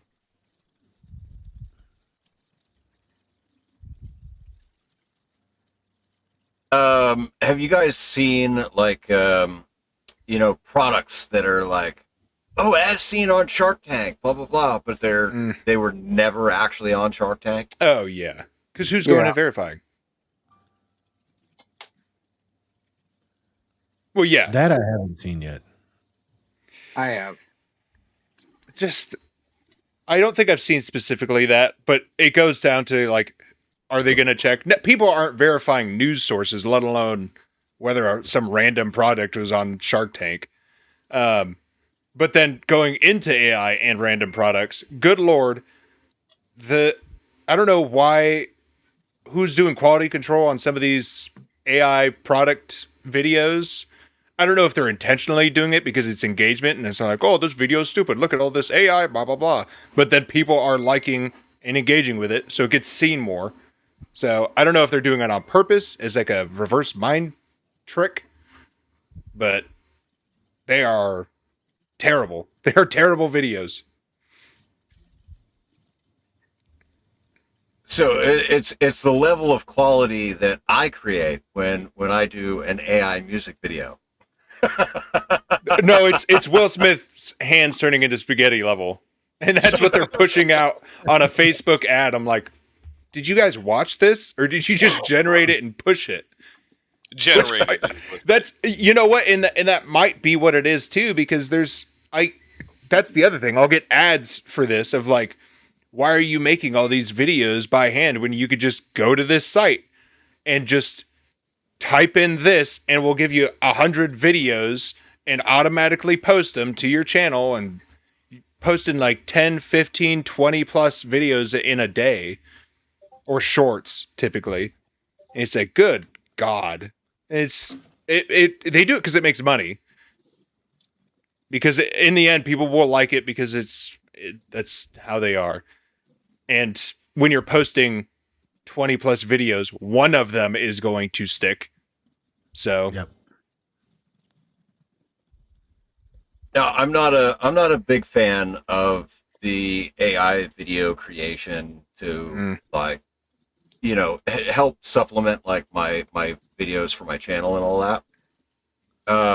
But I noticed this the other day. I was randomly on the Book of Faces because I was looking in a skydiving group, and so like halfway through like scrolling through the group, there's an ad that shows up, and it looks almost like what is it called, Reels on Facebook, right? Or Yeah. the shorts thing. And the first one was like some hot chick doing a little spin, and the second one was something about skydiving. The third one was something about like military, and I was like, oh, like these actually look kind of neat. And so I clicked on it. The whole fucking thing was an ad for AI video creation. yes. Oh, I see those. I'm Yes. so tired. I think Facebook is pushing those. Yeah. The yeah. AI. It's not Yes. just someone's ad. It is straight up Facebook. Like, here, make AI bullshit. Mhm. Well, I don't understand why they push it. It's already. It used to be bots, right? There's 10 or 5 years ago, there's the dead internet theory of that, like everything's bots. It's like it's not even that anymore. They've advanced it into it's just AI, and so it's creating more just it's every other video. It feels like, again, thank God that my algorithm is pretty solid. I only get them every once in a while, but like if my kids are on like YouTube Kids, it's almost every single video is just AI slop, and it's a market. The amount of money that goes into the YouTube Kids stuff is insane because they'll get millions and billions of views, and they're, like I said, they're just pumping out video after video after video. It's insane. So the fact that YouTube or Facebook is pushing that themselves blows my mind. All right, it's hilarious. Good old Facebook. I'm trying to find that because I see them often. Yeah. And now I can't find it's all money. It's always about money, right? Because it's not about the experience. Because you're not going to leave. You're not going to leave Facebook. They know that. But it grinds my gears. I put it that way. Let's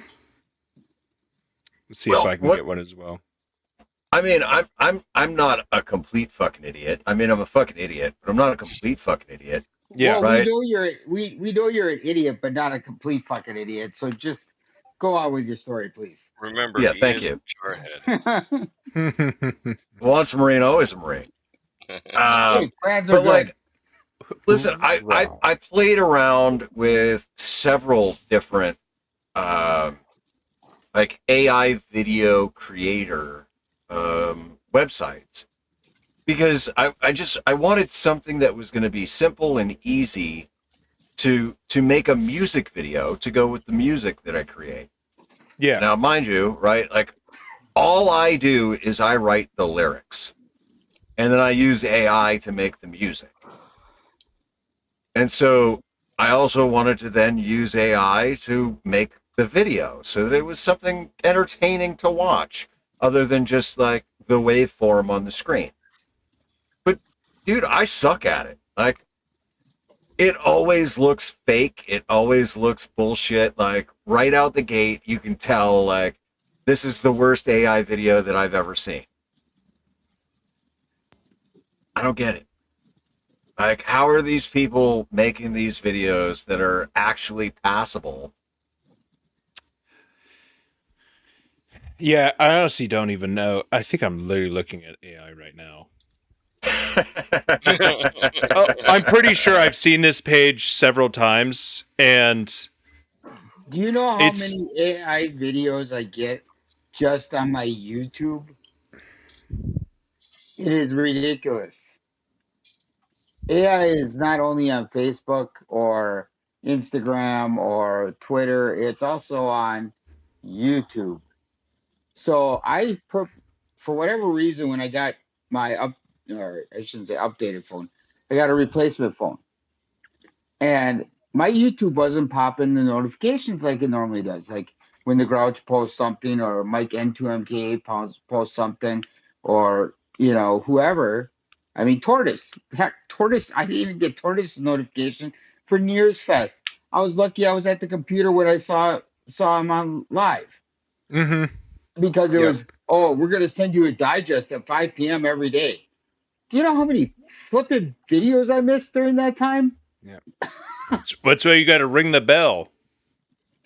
Oh no, it doesn't help. They actually send you a digest every day at 5 p.m.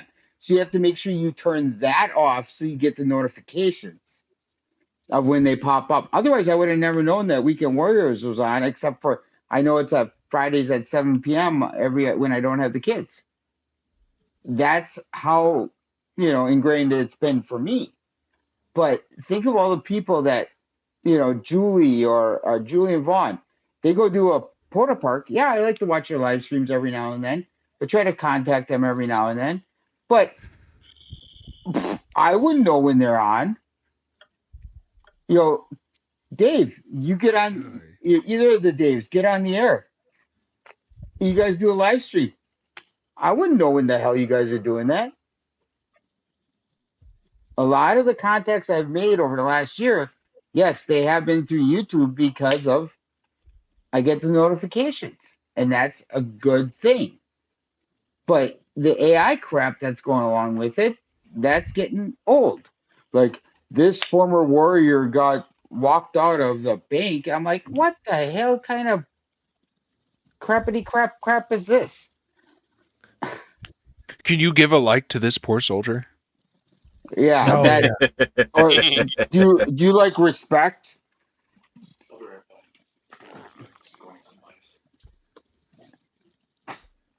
I But love that's AI, but good lord, yeah, yep, it's it's out of there's Well, hand. yeah. just an Yeah. example of AI and listening and everything else. So we were talking about those little AI feeds, right? Where you Yep. get like 3 or 4 of them stacked in a row and you can swipe left or right and see different ones. Yep. And when you click on it, it's, hey, this is AI, play with AI. I guess because we're talking shit. Yeah, I've been scrolling as I well. can't find them. Yeah, it just doesn't exist right now. I've It also just doesn't been exist. Yeah. But that's That's Well, what I've Dave. been doing. Staring down, trying to Big find Brother is always listening. yeah. always. Facebook's listening. It's Hmm. I mean, for crying out loud, I'm trying to save up to get a freaking 3D printer so I can print the goddamn wire winder. I it's just like the how I feel about the internet. It is the internet and AI are amazing tools, or can be amazing tools. They just get wasted Yeah. on most people. Mhm. I Oh, have yeah. learned everything for the most part, everything I know of all of hobbies I end up getting into because I use the internet to actually go and learn things. And I use AI to explain things like I'm a 5-year-old because that's what it takes sometimes. Trevor, I'm not surprised. So it well and it, but it does that is one thing it can do just amazing. Like if you have a hard time understanding something, you can have it. Sometimes it's wrong, but in my experience, it's right enough most or enough of the time.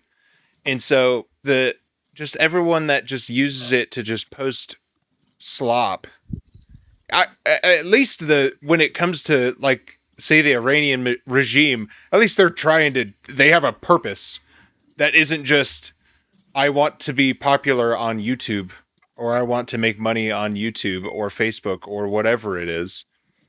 It's just a waste of what could be an amazing resource. But And at work, we use AI a lot. We have multiple platforms that we use, and we have AI kind of merge everything together and make it work.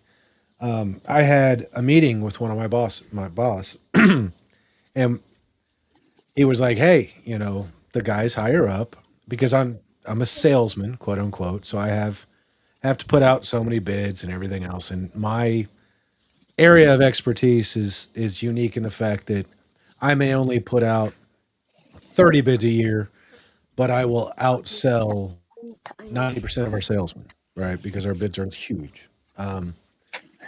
And one of the things that he brought up was he was like, hey, so I used this AI bot that we have, and it shows that you have been in meeting after meeting after meeting after meeting after meeting doing operations stuff instead of sales. So we're not worried about your your quota, right? Because obviously you've had to transition more to an operation role again and not doing the sales role.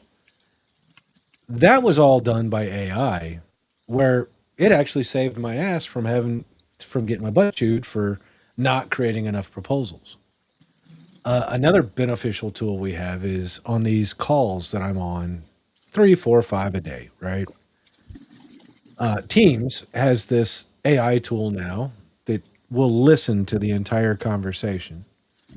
And when it's done, it'll summarize everything for you and then give you a total play by play of the key points of that meeting. Like Dave explained that this type of equipment works this way and it's only going to work that way. Because of that, Bob and Frank now have tasks that they're supposed to do to try and get the site to meet those requirements. and it goes through a summary of the chain of events, figures out the key points of who's supposed to do what, and then creates a report from that meeting that is 98% spot on. So those are tools that I use for AI on a damn near daily basis that are beneficial. So AI has its place, and it has a lot of neat shit that you can do with it in a beneficial role. But then, yeah, we're shitting on all the Facebook ads and everything else. Brother, you go ahead. All right, so yeah, I mean, don't get me wrong, right? I used ChatGPT to kind of get my dashboard started, and then like I kind of took over, and then I'd be like, all right, can you just check this code because I don't know that it's not quite right. It's not working the way that I want it to. And then I went to Claude, and dude, Claude is amazing with code. Like I said, here are the files. Go through these files. This is what it's supposed to do. And Claude was like, well, you got an error here. You got redundancy here. You got redundancy here. Like, let's clean this up and let's make it more streamlined. And in that regard, it was fantastic. But I mean, that's me using it to create something else. Yep. Whereas I think, I mean, in image generation, right? It used to be that, you would have to generate an image like 20 fucking times over using AI because it would fuck up the words, or it would give somebody an extra finger, or, something stupid. But now, dude, it's amazing. Like, it will get all the words right. All the spelling is right. Everybody's got 5 fingers. Like that song you and I created took us 5-10 minutes. And it's badass. Yeah. And it was Grouch's AI generated lyrics and my AI generated music combined together. It was pretty cool. Go ahead, Chris. Yeah, I'm going to interrupt you one more time. That's okay. Dave, I'm used to the interrupt you again.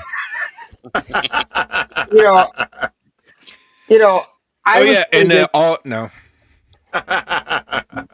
Grouch knows this. I don't know about you, Dealer Dave, or anybody else here on the panel, but I had ham clock running on a TV with a Raspberry Pi for ages. And then we saw that the original ham clock was going to shut down. Well, now it's not, but that's a whole nother story. But I put the new open ham clock on my new Raspberry Pi, and the only way I could actually get it on there was by using AI to get it on there. Now, is it good for some things? Yes, it will help and assist us, especially now seeing since I use Linux only for my home computer systems. It'll help me regenerate remembering Linux. But I want to get like a temperature gauge and all this other stuff on that Raspberry Pi because, I look at that thing when I come home from work, or I get up in the afternoon when I get done with work, or get up from my nap. I want to see what the hell the temperature is outside, because the other day it was 35 degrees when I came home, and when I got up, it was 75. Big difference. That's a huge swing. Yeah. So, it's Wisconsin. We're going to still have those cool nights, but we're going to have those hot afternoons. So, it would be nice to go, oh, okay, it's going to be 65 now. I should be able to wear a t-shirt outside instead of a flannel and a sweatshirt. Yeah, or just, be like, oh, you know what? In 3 hours, the temperature is going to go up, 15 degrees. I'm going to go to a park. Or I'm going to turn off the heat. A whole bunch of shit.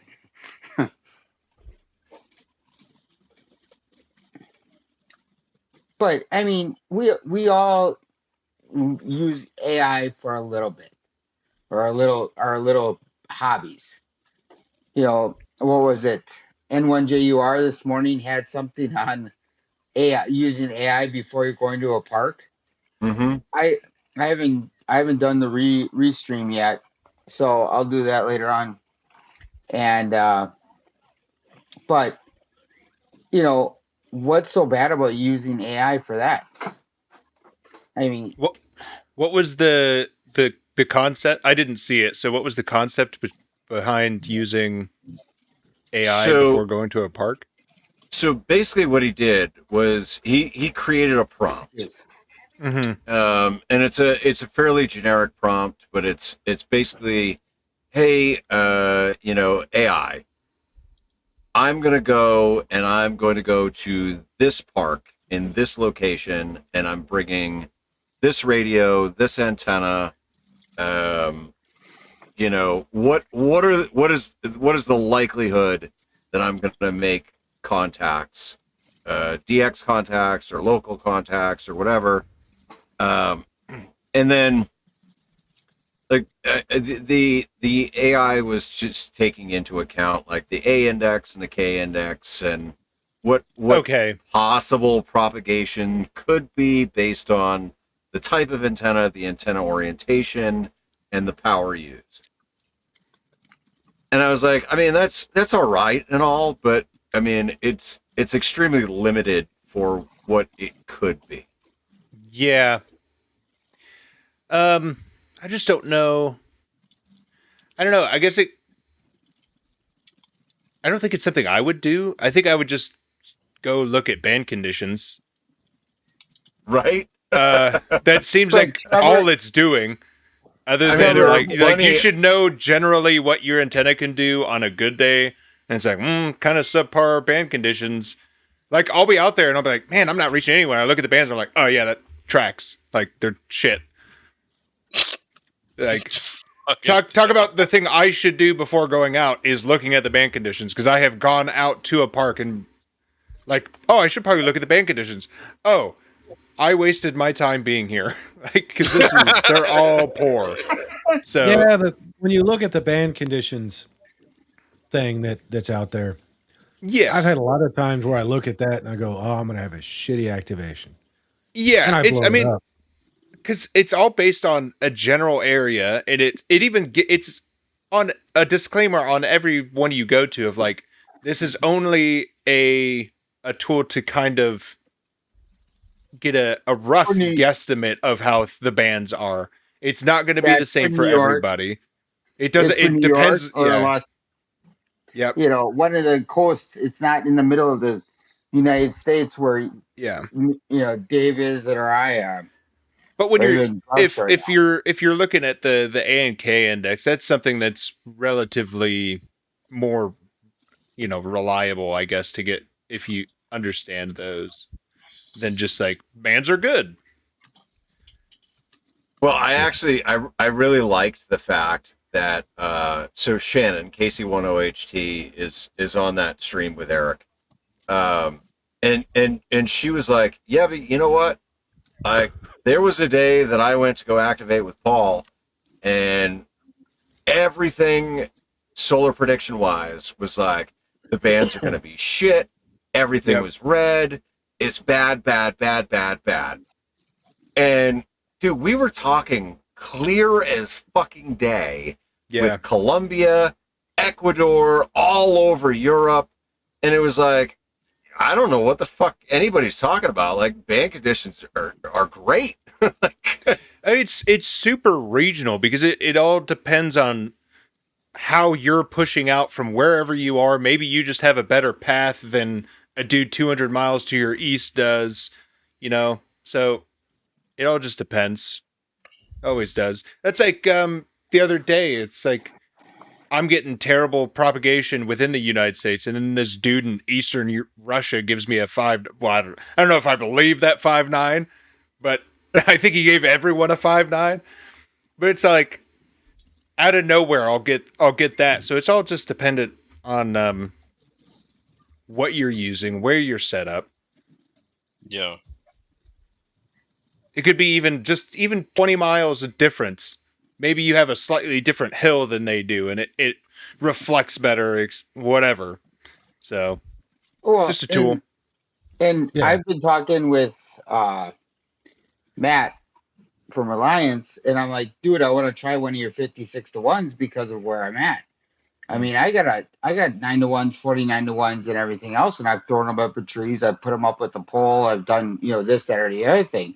I've done verticals. I've done this, that, and the other thing.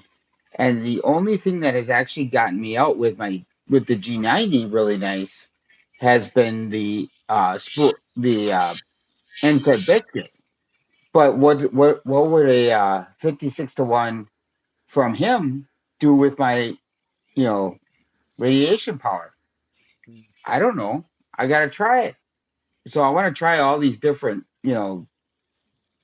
combinations, and you can't always do that when you don't have them readily available to you. Yeah. So it's one of those things. It's we all I like your Tar Heel design, your so-called Tar Heel design, because that's something that's interesting me. I don't have a HF in the car. Yeah. If I drive to Nearfest maybe next year in the fall, am I gonna want one? Yeah. I'm Yeah. not gonna want to put the main mount that Grouch gave me up on top of the car and drive through the tollways and everything else on the way Yeah. through there. But 17-foot whip smacking yeah, everything yeah. as you drive by. Well, and like propagation wise, so Grouch, when you were up here, or down here, I guess, because you're up there, Yeah. the CB radio thing, right? I hadn't listened to CB radio in forever, and you were listening to single sideband and the crazy guys on Skip, Yeah. and then I had Steve roll in right after you, who happens to get radios that need to be repaired or don't need to be repaired. And he happened to have Or they're a, just 3D printed fucking boxes. or these 3D printed boxes. Yeah, I saw that one. So he ended up getting a 10-meter import radio. Mhm. And so I snagged it and got me a decent antenna on the roof of my truck and went I had to drive out to West Texas and back and was Okay. standing and listening and Skip with CB radio, right? It's kind of fun to listen to the guys doing their weird shit and everything else, but propagation wise, driving down the road, basically on 10 meters, I would hear South America and go about 5, 10, 15, 20 miles, and then hear the East Coast, and then go 10, 15, 20 miles and hear the West Coast, Yep. and then go 10, 15, 20 miles and hear, somebody up north or somebody out in New York or down south, South America. And it was just 10-meter propagation. 10-meter propagation is wild to pay attention to begin with. But yeah, And we're we're talking starting to about, lose. We're starting to lose it. did I freeze? My internet's been going in and out doing You're stupid. good. stuff. You're good. I think he meant he's starting to lose 10-meter. Is what I assume what you were saying. Yeah. But so being, you were talking about a guy that the propagation maps and shit, a guy 200 miles away being able to do something that the propagation map says isn't supposed to be able to be done. Yeah. Listening to CB radio has been great for trying to figure out what I can do with 10 meters. Because if you listen and you can hear somebody on the West Coast, that means the propagation is opened out to the West from where I'm at. Mhm. So, but yeah, the whole CB thing now. Thanks, Paul. You're welcome. Channel 38, lower sideband. It's a fantastic place to start. 8 and 6 on upper right now are wild. On Right. upper sideband? Yeah. Oh, Why am And I not FM. surprised? I didn't know they were using upper. Yeah. Salty Wall told me lower sideband, so lower sideband is where I always go.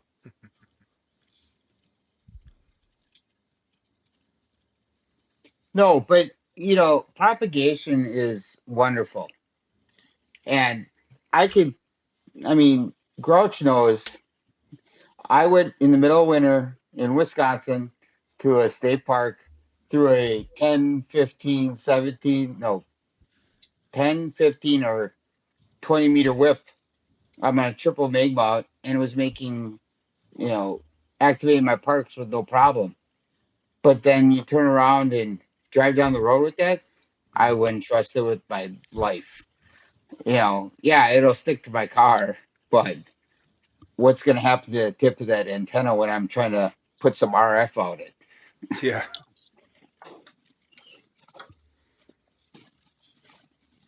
You just need to get a truck with a back rack, and then you can mount your antennas on that. Right? Listen, the only thing I can't do is go through a parking garage or a drive-through because the CB antenna smashes everything, and Oh, and it's a dude. fire Yeah. stick. Like there is no flex to that fucker. Yeah. Like 80 miles an hour down the highway, and it is as straight as a fucking arrow. Wow. Like Yeah, I have a Serio. I don't remember the model number, but basically it's a 6-foot whip with a loading coil on the bottom of it, on the roof of my truck. Yeah. Don't ask me. Good lord. No, put it in your room. So I've been yeah, on a mag mount or fixed mount. mag mount right duct now. tape. I'm gonna drop it down. I'm gonna replace my my cell booster antenna and at least drop it down to bed height. So, but yeah, I've got 6 foot of antenna off the roof of my truck right now. Well, that's and I didn't think about the drive through and was coming back from West Texas and I'm like, oh, I'm fucking hungry. Pulled bang. Yep. Yep.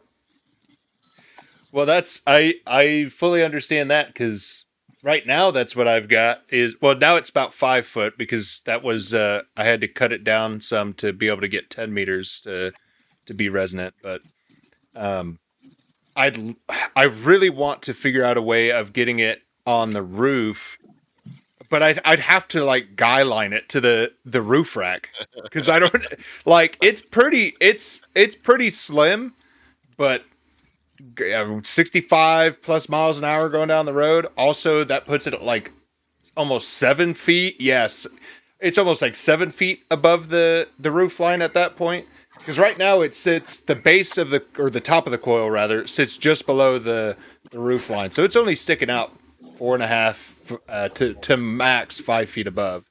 So I'm not hitting too much unless I go through a drive-through. But See, and Trevor, that would work perfectly on my little Jeep Compass yeah, because I put it on the lower part of my tailgate, attach it with a, whatever the stupid mounts and just Lip put it on mount. the back end. Yeah, thank you. yeah, And just put it on there. And yeah, it'd probably still be 3 feet, 4 feet above my head, but that'd be perfect. yeah.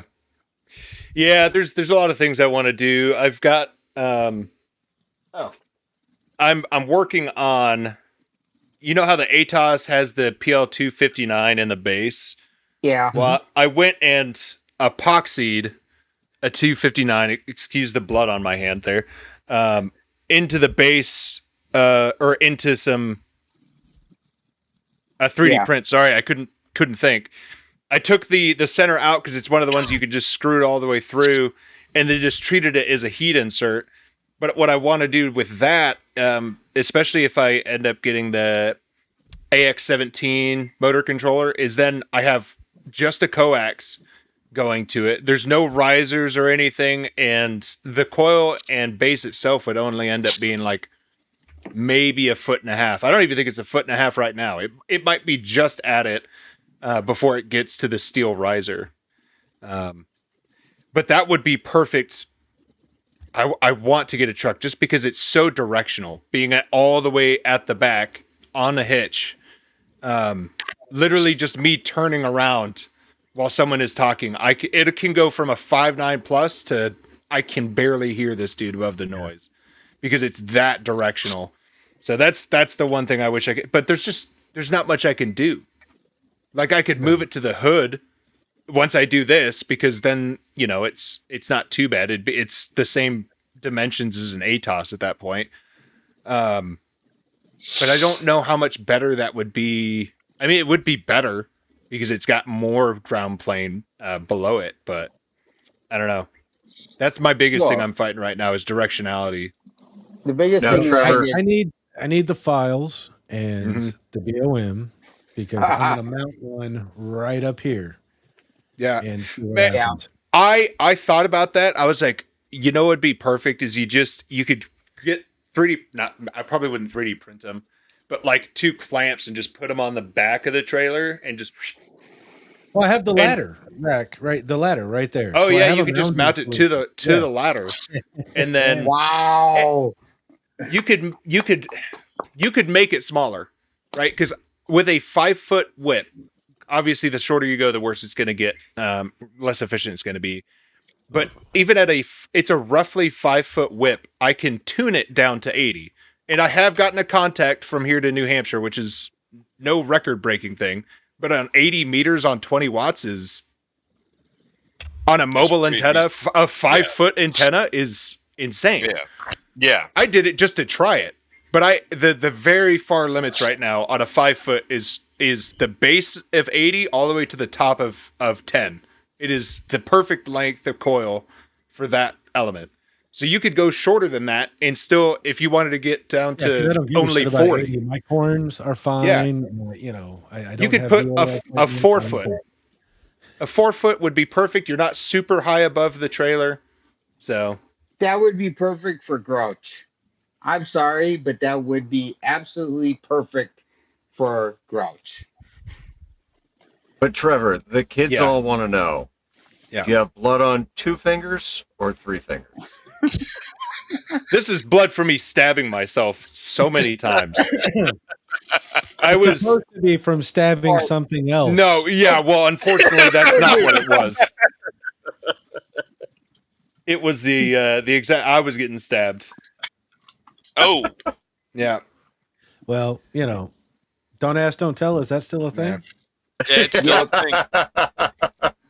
Well, when I was, like I said, the reason I was a little late was I was Getting stabbed. doing obviously. the powder coating on the weights because they're lead, and so when they're done and I'm taking out the wire that they hang from, sometimes it slips and then I fucking yank the goddamn wire into the palm of my hand. So Real smart. That's. the I'll learn story. one of these days. I You could have been a Marine. I think I mentioned it a while back because it was a while back that it happened. I stabbed myself with a flathead nearly all the way through my hand. Well, he does need crayons, Grouch. Yeah, How is he in the army? He sounds like he should be a fucking Marine. yeah. And And I fly Well, helicopters. And you fly helicopters. Yeah, How? Yeah.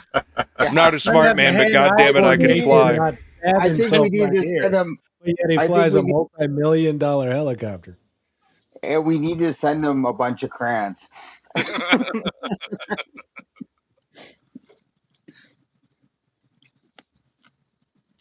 That's all right, Trevor. We'll eat crayons together. Oh, I'm about it. I'm gonna be listening, but I'm gonna go out and smoke because I don't smoke in my house. That's a I don't have the great benefit. idea. Can the 3 of you handle us going out to smoke? You gonna be All right. Well, all right. Here's Wow. here's Oh, fuck. here's what we're gonna do. We're gonna talk about having a family defense plan to help protect your loved ones from becoming a scam victim. There you go. So you go smoke. Hurry up, and we'll talk All right. about this. Yeah. Yeah, have fun. Goodbye. All right. So some ideas that I had for your family defense plan was a safe phrase that you would not obviously put on social media or anything else, right? But it would be something that like you told your family and only your family knew that. Make sure that everybody in your family knows that no emergency money or no money moves until the identity of the person they're talking to has been verified. The callback thing, right? So like with me and USAA, as soon as I sensed that something wasn't quite right, I said, I'm going to hang up with you and I'm going to call them directly, right? Your loved ones need to have that same principle ingrained in their brains. Like, if anything feels off, do not continue the conversation. Do a callback. Having a second person verification rule, right? So say mom and dad are getting up there in age. Say, listen, mom and dad, if you ever get a call or you get anybody that's asking for certain information, don't give it to them. Take down their information, write it down, and then call me, right? And then we'll do a secondary verification.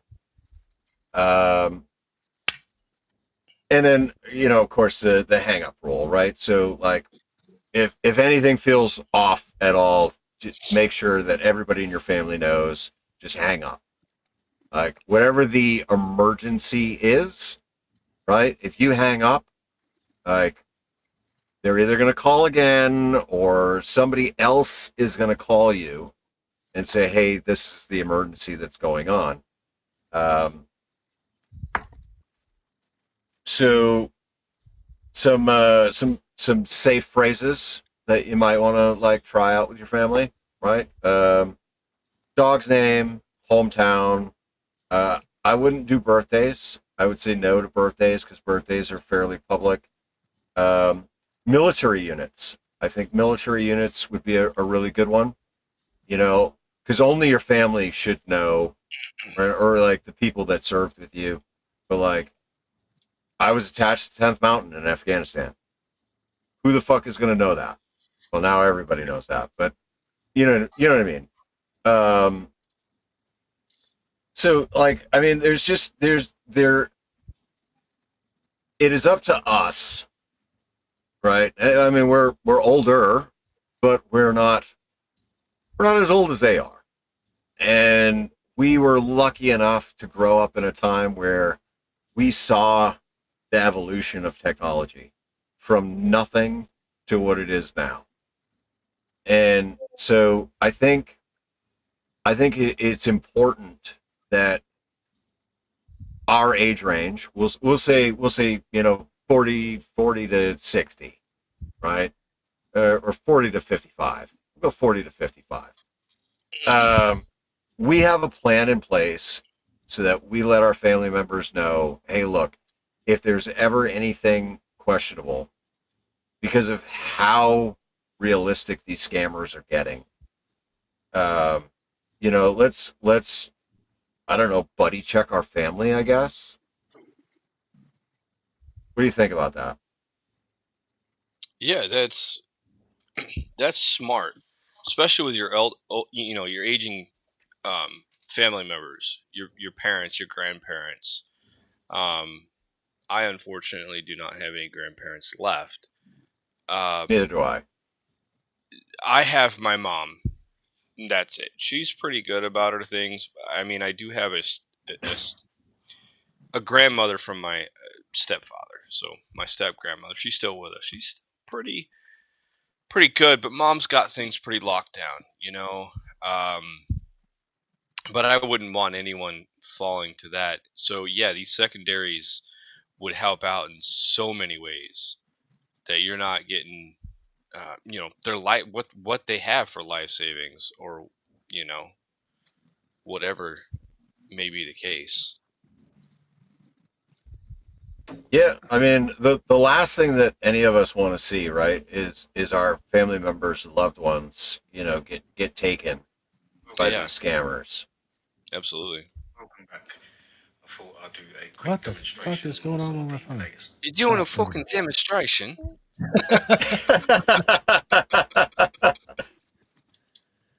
So What are you I put it in demonstrating, the, mate? yeah, I put it in the chat. And this is something I've already done with my kids and my mom. is no money moves over the phone or the internet. If it sounds too good to be true, it's bullshit generally. Yep. And if it comes in a text, 100%. it's bullshit. My Yeah. mom calls me at least once a week with a text. Hey, I got a text message saying that I owe somebody some money. And I'm like, no, you don't. Right? You don't. Yeah, my girlfriend was getting random fucking, hey, you owe this toll, you owe that toll. And I'm Yeah. like, how? I get them all we the have a time. pass. We have the pass.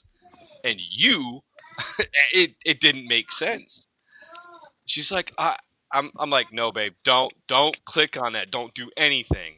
I've gotten a couple, and I do have an account in my name with one of those toll passes. And I'm like, nope, I'm pretty sure that's not how that works. You No. know? And then I would actually log into the website itself and not using their link or anything and just double check my verifications, you know? Yep. And I'm like, nope, nope, none of mine are unpaid. So bounce out here.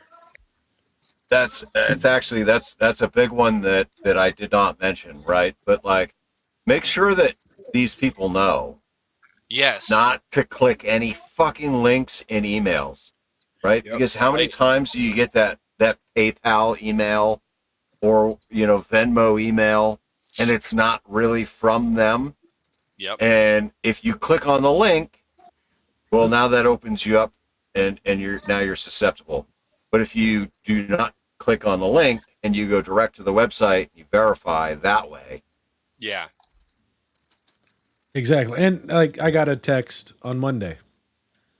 Texas driving record violation notice. Texas Department of Public Safety. All right. According to this, I was speeding.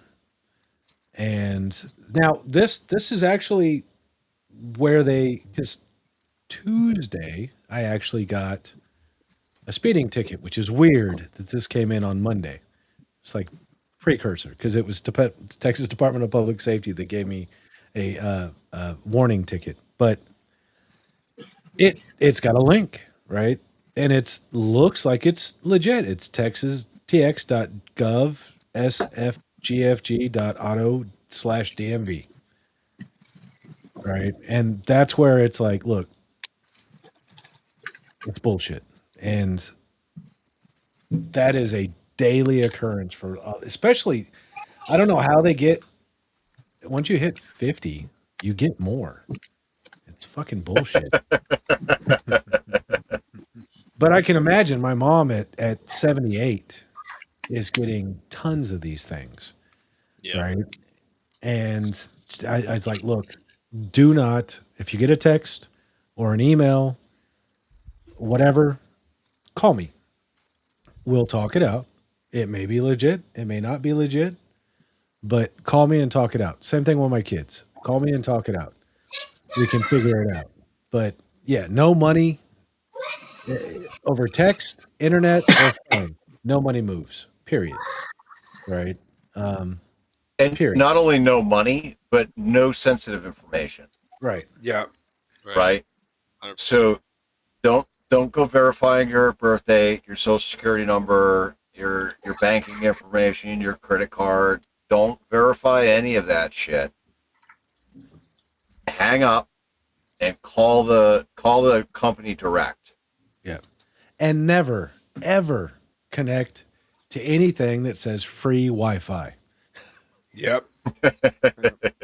Because this stuff is what happens when you connect to free Wi-Fi. The evil hackers like Dave. Yeah. And another one too. My wife was susceptible to this, but she had a pop-up on her computer. At some point, she had clicked a link that she shouldn't have, right? But it literally took like a couple months for this to fully come into fruition. But she had a pop-up on her computer screen saying that it was official from Microsoft, and she had to give them remote access to her computer in order to clear up whatever the issue was with Microsoft. And what did she do? She gave him access. And she called me as she is like dealing with this going on. And I go, disconnect, unplug that shit, turn it the fuck off. Like, we disconnect from the fucking internet. Like, whoever it is that is taking over your computer is not Microsoft. No, it's a guy in India in a call center. Uh-huh.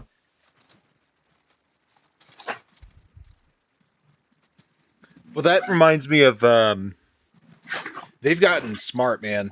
Like you'll get emails, and the email, if you don't look super close, will look like it says Microsoft.com. But I forget which letter they change. That if it's like maybe you're on a screen that has small text or something, it will look like it is a genuine Microsoft.com domain email, but one of the characters is not the correct character, but from afar looks like it is. So at a glance, you'll be like, oh shit, this is from Microsoft. Yeah, I've gotten a scam email from USAA over the years, and USAA themselves have a certain thing that they put inside the email, and if it's not there, that's not them. Yep. Oh, here it they is. actually told me that. So instead of being Microsoft, the M is an R and an N put together. So if you just glance at it, it looks like an M. Right. Why am I not surprised? Yep. Hey, What's up? What's up, bitches? Welcome home, Steven. Those are better.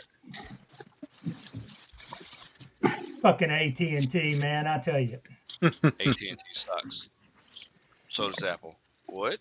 I said it. Especially at when you have cruise control at 83 miles an hour, then you pop between cell towers too much. Yeah. Yeah. Too fast. 83, the speed limit must have been 70. Yeah. Must be nice.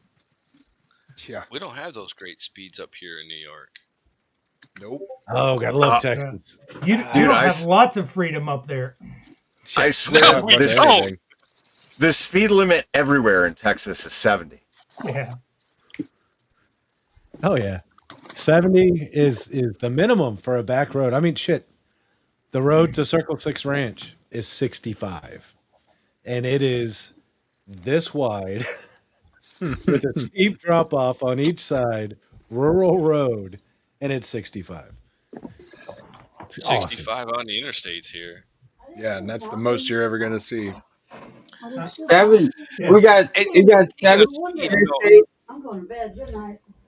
She Good said, night. "Are they still talking?" Right. She's going to bed. She's like, "Fuck you, I'm out." Hey, she Bye, fell Anya. asleep. She fell asleep twice on the way home.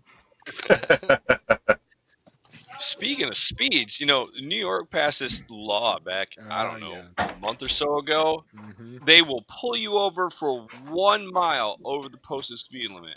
Yep. Now, for the past month or so, I've been cruising at least 7 over. Ain't one has stopped me. No. Because those officers don't give a shit. Especially up here. You know what the No. worst thing is? Radar detectors are only good plus or minus 5. So hence, if the cops know this already, so why would they pull you for going over 1 over the speed limit? I think they were able to give you a point on your license as well for just Yeah. 1 Something mile like over. that, yeah. New York was cracking down. I understand why they were doing it, but it honestly does not make a lot of sense. Mm-mm. So my dad was a cop for 26 years, and he taught me this mnemonic, right? 15 over is fine, 16 in your mind.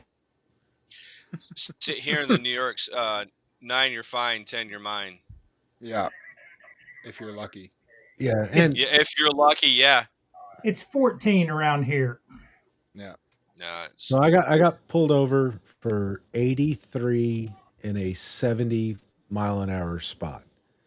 And Texas DPS, which is the hardcore assholes of Texas, right? It's state troopers. I get pulled over. I do the whole window down, right? Keys on the dash. And he pulls up and he's like, all right, you were kind of going fast over that hill. And I'm like, yeah, my bad. I'm just going to give you a warning. Just slow it down. Okay. He comes walking back up. I'm like, how fast did you get me? And he's like, 83. And I'm like, okay, well, yeah, I had my speedometer set at 78. And he goes, yeah, that's you got different size tires on your truck, right? I'm like, yeah, pretty much. All right, cool. And just walked away. And I'm like, holy shit. But this is in the middle of far west Texas, which you will see another vehicle about every 30 minutes. Yeah. I mean, it's the middle of nowhere. So I got he's a like, funny Texas story here in a second.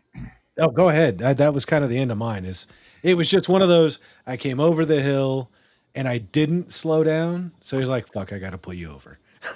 Yep. So Aaron's senior year, this has been what, 2016, maybe somewhere around in there.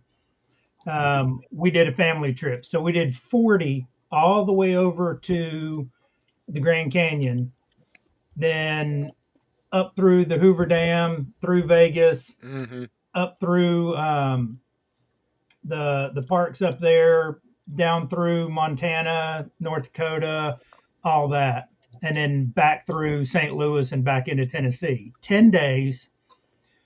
The second day, I guess, we hit Texas. And I'm cruising along. I'm probably doing 85-ish. And I see this, I'm in the right-hand lane, and I see a black Suburban. No, well, not Suburban. It's the other one, the Excursion, Explorer Excursion, the big one. And I'm like, that looks like, and about the time, he's doing probably 5 to 10 over, and I'm doing way more than that. And I get up beside of him, and I'm like, fuck. And I had let off the cruise control and was just coasting, and he sort of pulls in behind me, and I'm like, before he even hits the switch, I'm already pulling over. He lights me up, pulls over. I hand him already know I'm fucked. all my IDs and everything, and he's like, going a little bit fast. I said, yeah, I saw you. I realized who you were too late. And he's like, he wrote me a warning ticket and gave it to me and said, be careful. Yep. And just a warning, but it was on the ticket or the paper form. I was like, damn it. But yep. Speed limits are a suggestion in Texas, not a rule. They are. Well, they're a the thing suggestion here too. But got me on the way home is all the damn out-of-state drivers that just camp in the left lane. Oh, I'm doing 71 and a 70. I can park in the left lane. Dude, that's where you take a truck like mine with the brush guard and you just that's get a minor breaking the law. Get over it. If you're going to break the law, break the law. I'll tell you the state that doesn't fuck around, and that's Virginia. No, they do not. I was passing a semi in the left-hand lane, and the speed limit was 65. I was doing like 78, right? Just to get around the semi. And I saw the cop pull up behind me, and I'm like, oh shit. Well, now like I'm slowly passing the semi. So I'm like, I'm just going to speed up just to get over so that this cop can go by. Oh, the worst mistake ever, because I sped up and he used that speed as the speed to give me the ticket. Like, you motherfucker. He's like, no, got you doing 78. I'm like, well, I was only doing 73 until you got behind me. Yeah. Just trying to get out of your way, man.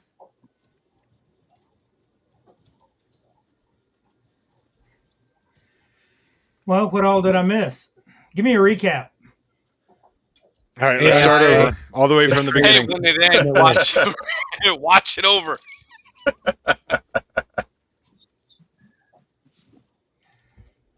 Well, here, all right. So we're 2.5 hours in. Um, so the death of seeing is believing, right? I think we can all agree that like these days, seeing is no longer believing.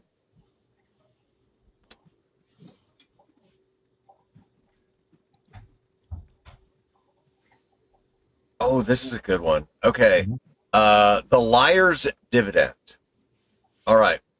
So the liar's dividend is the advantage that liars get when people know that fake content exists.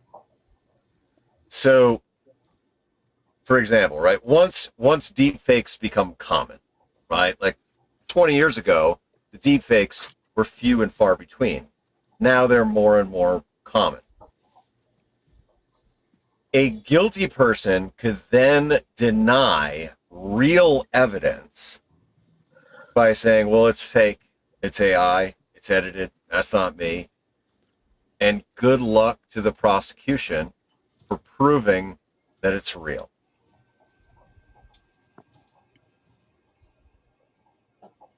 I think that's where we're at these days. It is increasingly becoming harder and harder to differentiate between what is actually real and what is fake and AI generated. It used to be like, Photoshop, right? Everything was Photoshop. And if you were really, really, really good with Photoshop, like you could alter a picture, and unless somebody looked at the metadata, they wouldn't have a clue. But now, like, dude, everything that's fake for the most part looks real, unless it's got like the AI watermark on it. Like that Sora. Dude, it is so good at creating realistic fake content. The good thing is there's still only a couple of like voices, so you can, for probably 60, maybe 70% of it, you can tell by the voice. But the images, they're getting pretty good. Well, all right, but so have you heard of this? All right, so I got an alert. It was like a deep web alert. Because I get these, I subscribe to different things that monitor like the deep web for anything that involves me, my name, my birthday, my social. But I got an email and it was like, hey, just so you know, this is the current scam that's going on, and it's an AI robo dialer that calls you, and when you answer and you go, hello, who's there? It's recording your voice. Yep. Mm-hmm. And then they take your voice recording and they throw it into the AI, and now they can manipulate and make it sound like you are saying whatever they want you to say. Yep. Yeah. Mm-hmm. That shit to me is super fun. Yeah. Well, I That's make why sure I'll- now, anytime I get a phone call that says potential scam, I go, hello. I try and like mimic that like kind of AI sounding, like, yeah. because I don't want it to sound like me. well, and never say some of the keywords. Yeah, don't Yes. say Never hello. say yes. Don't say yes. Don't say hello. Don't say your name. name. Hell, most times I'll just if I think it's not so. Luckily, the benefit of being not in my state is that I can just screen all numbers that come from my state because there's a very limited amount of people who would call me. But if there's one that I'm like, maybe it's real, maybe it's not, I'll just pick it up and not say anything. If it's a person, why they'll say love- something. That's why I love the iPhone. If you're not in my contacts, you go to voicemail. 100% Yeah, I of the could. time. Yeah, I could do that. there's so many. The problem is that being in the military, there's so many people trying to contact me all the time. I'd miss so many calls. So Nice Oh, yeah. part about retirement. yeah, I know. I'm beholden to none of y'all fuckers.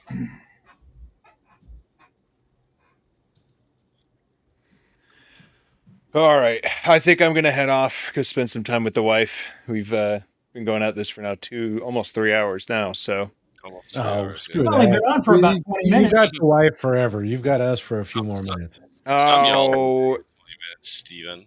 Yeah, I've only been on for about Unless 20 you have minutes. my wife, and then she's gone. yeah, All right, Trevor. Before you bounce, Yeah, all right, yeah. let's quickly touch on the veteran and military angle of AI and how the scammers are targeting vets. So service identity, disability claims, VA benefits, patriotism, fake veteran charities, A lot of those. the military romance, right? Oh, yeah. Lonely soldiers, right? Oh yeah. PTSD treatment scams. You qualify for special compensation scams, Yeah. fake legal help, fake investment groups. VA disability. Yes, and yeah, disability compensation.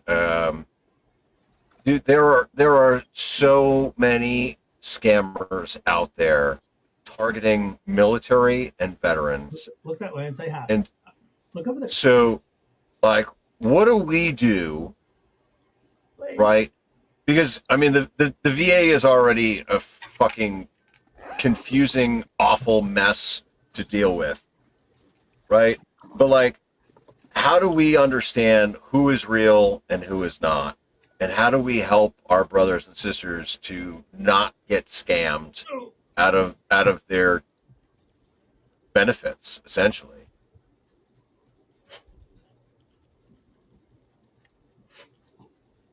You missed Daddy all day. I think a lot Nothing, of huh? I think a lot of what we've been going over as far as, well, I guess it doesn't super tie into it. I mean, I guess to touch one of them, the whole you may be entitled to compensation. Even it's like the 3M earplug BS. Even if by chance it ever got through, your compensation would be 50 dollars, cents? 10, maybe $10? maybe $10. It's like, is it really worth it? Is it worth the risk? Yeah, your Probably average not. class action lawsuit will be millions of dollars, Yeah. but there are so many plaintiffs and so many legal fees. Yep. You're gonna get max $100. Yeah. The only person getting a payday is the lawyers. Yep, that's it. That's why Yep. they're pushing it. It's not for you. It's not because they're patriotic and they want to make sure that you get the compensation that you're owed, because Oh no, the fucking half of a meal at McDonald's isn't going to save your life. no, because your class action lawsuit's going to have a a 50% return for the lawyers, and then 50% is for everybody else. Yep. Right. So those guys are going to make bank, but the guy at the end of the chain, you or I that wore the stupid earplugs, is going to get $50 and a VA claim. I had the orange ones. Mine were I orange bought too. and used my own. Hey, Paul. Still got fucking tinnitus. So Huh? I was at a Legion meeting the other night, and I made fun of one of the old guys, and one of the kids said, "You realize that you're only a year older than my mom." Fuck. It's all right. I look at Trevor and I'm like, fuck, dude. I've got a daughter older than you. I'm 31. All right. Good Lord. Okay, well, maybe not. You're 8 years older than my oldest. Yeah. So Damn all right.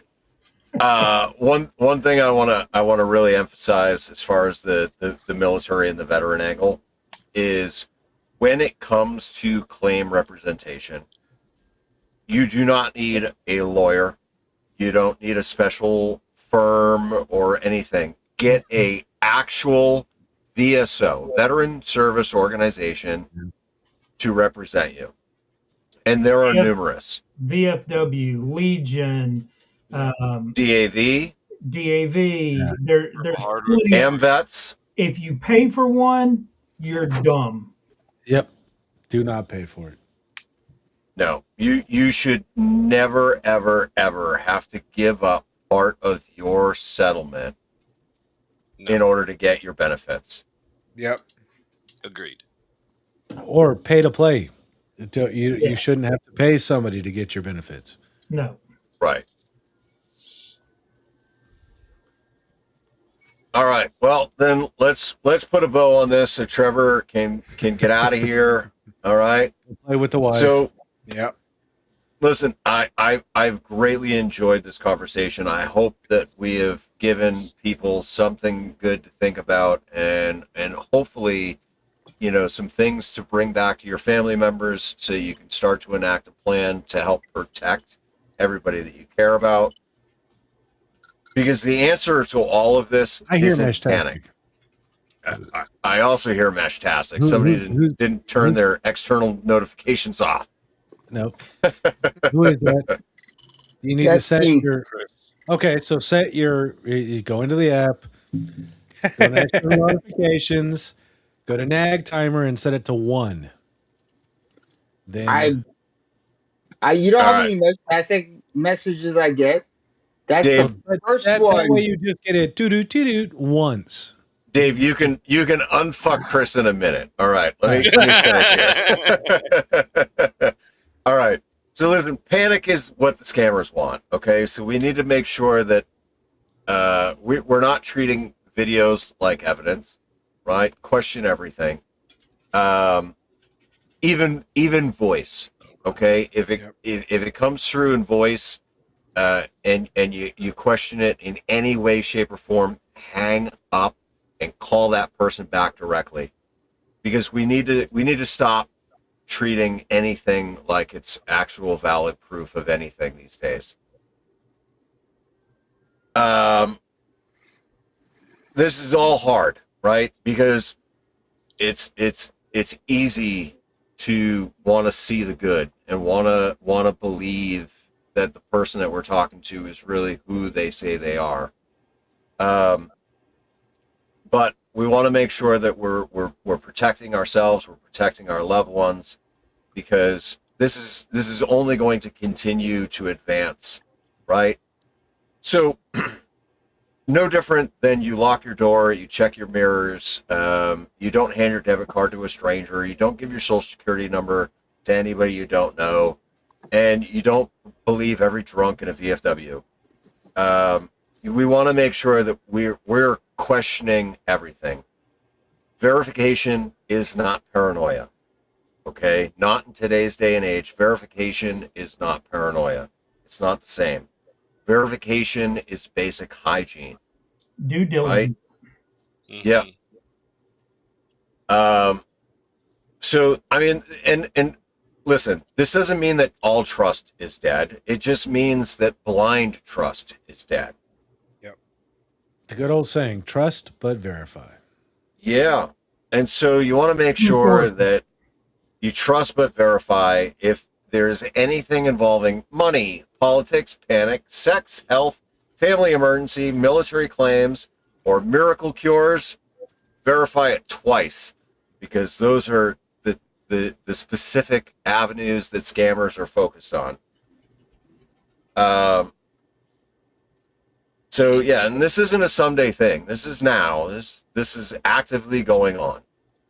So all I ask is that you slow down, you think clearly, try and help your family and your loved ones so that they're not scammed, manipulated. Anybody got anything else they want to add before we say goodnight to our friends? Come find me at Hamfinchen, booth 3803 Seed Studios. Come get your shit flashed, because it's gonna happen. I need- Flash I need me to- and I'll flash you back. I need to bring my little card that doesn't work.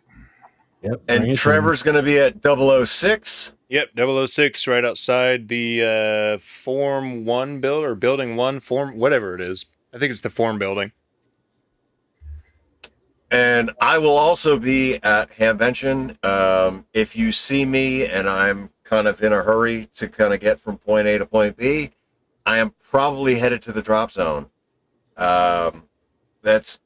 That's not the best time to stop me, but feel free to like kind of walk and talk, and I'll tell you what I know on my way out the door. I look forward to having lots of eyeball QSOs with people at Hamvention.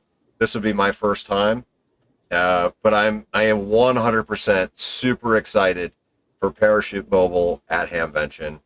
So be on the lookout for Kilo Niner Oscar Lima and November 1 Oscar Golf coming to you on something on 2 meters. We'll figure out frequencies and all that. We'll be sure to put it out, but it's going to be a hell of a good time. And with that, hey, thank you guys for joining me. All the channel members, I appreciate all of your support. Everybody else that's been here and watching, 77. We'll see you in 2 weeks. 73, everybody. See you in 2 weeks. 73. Oh, and I updated the outro so it's actually accurate with the current subscribers. All right, here we go.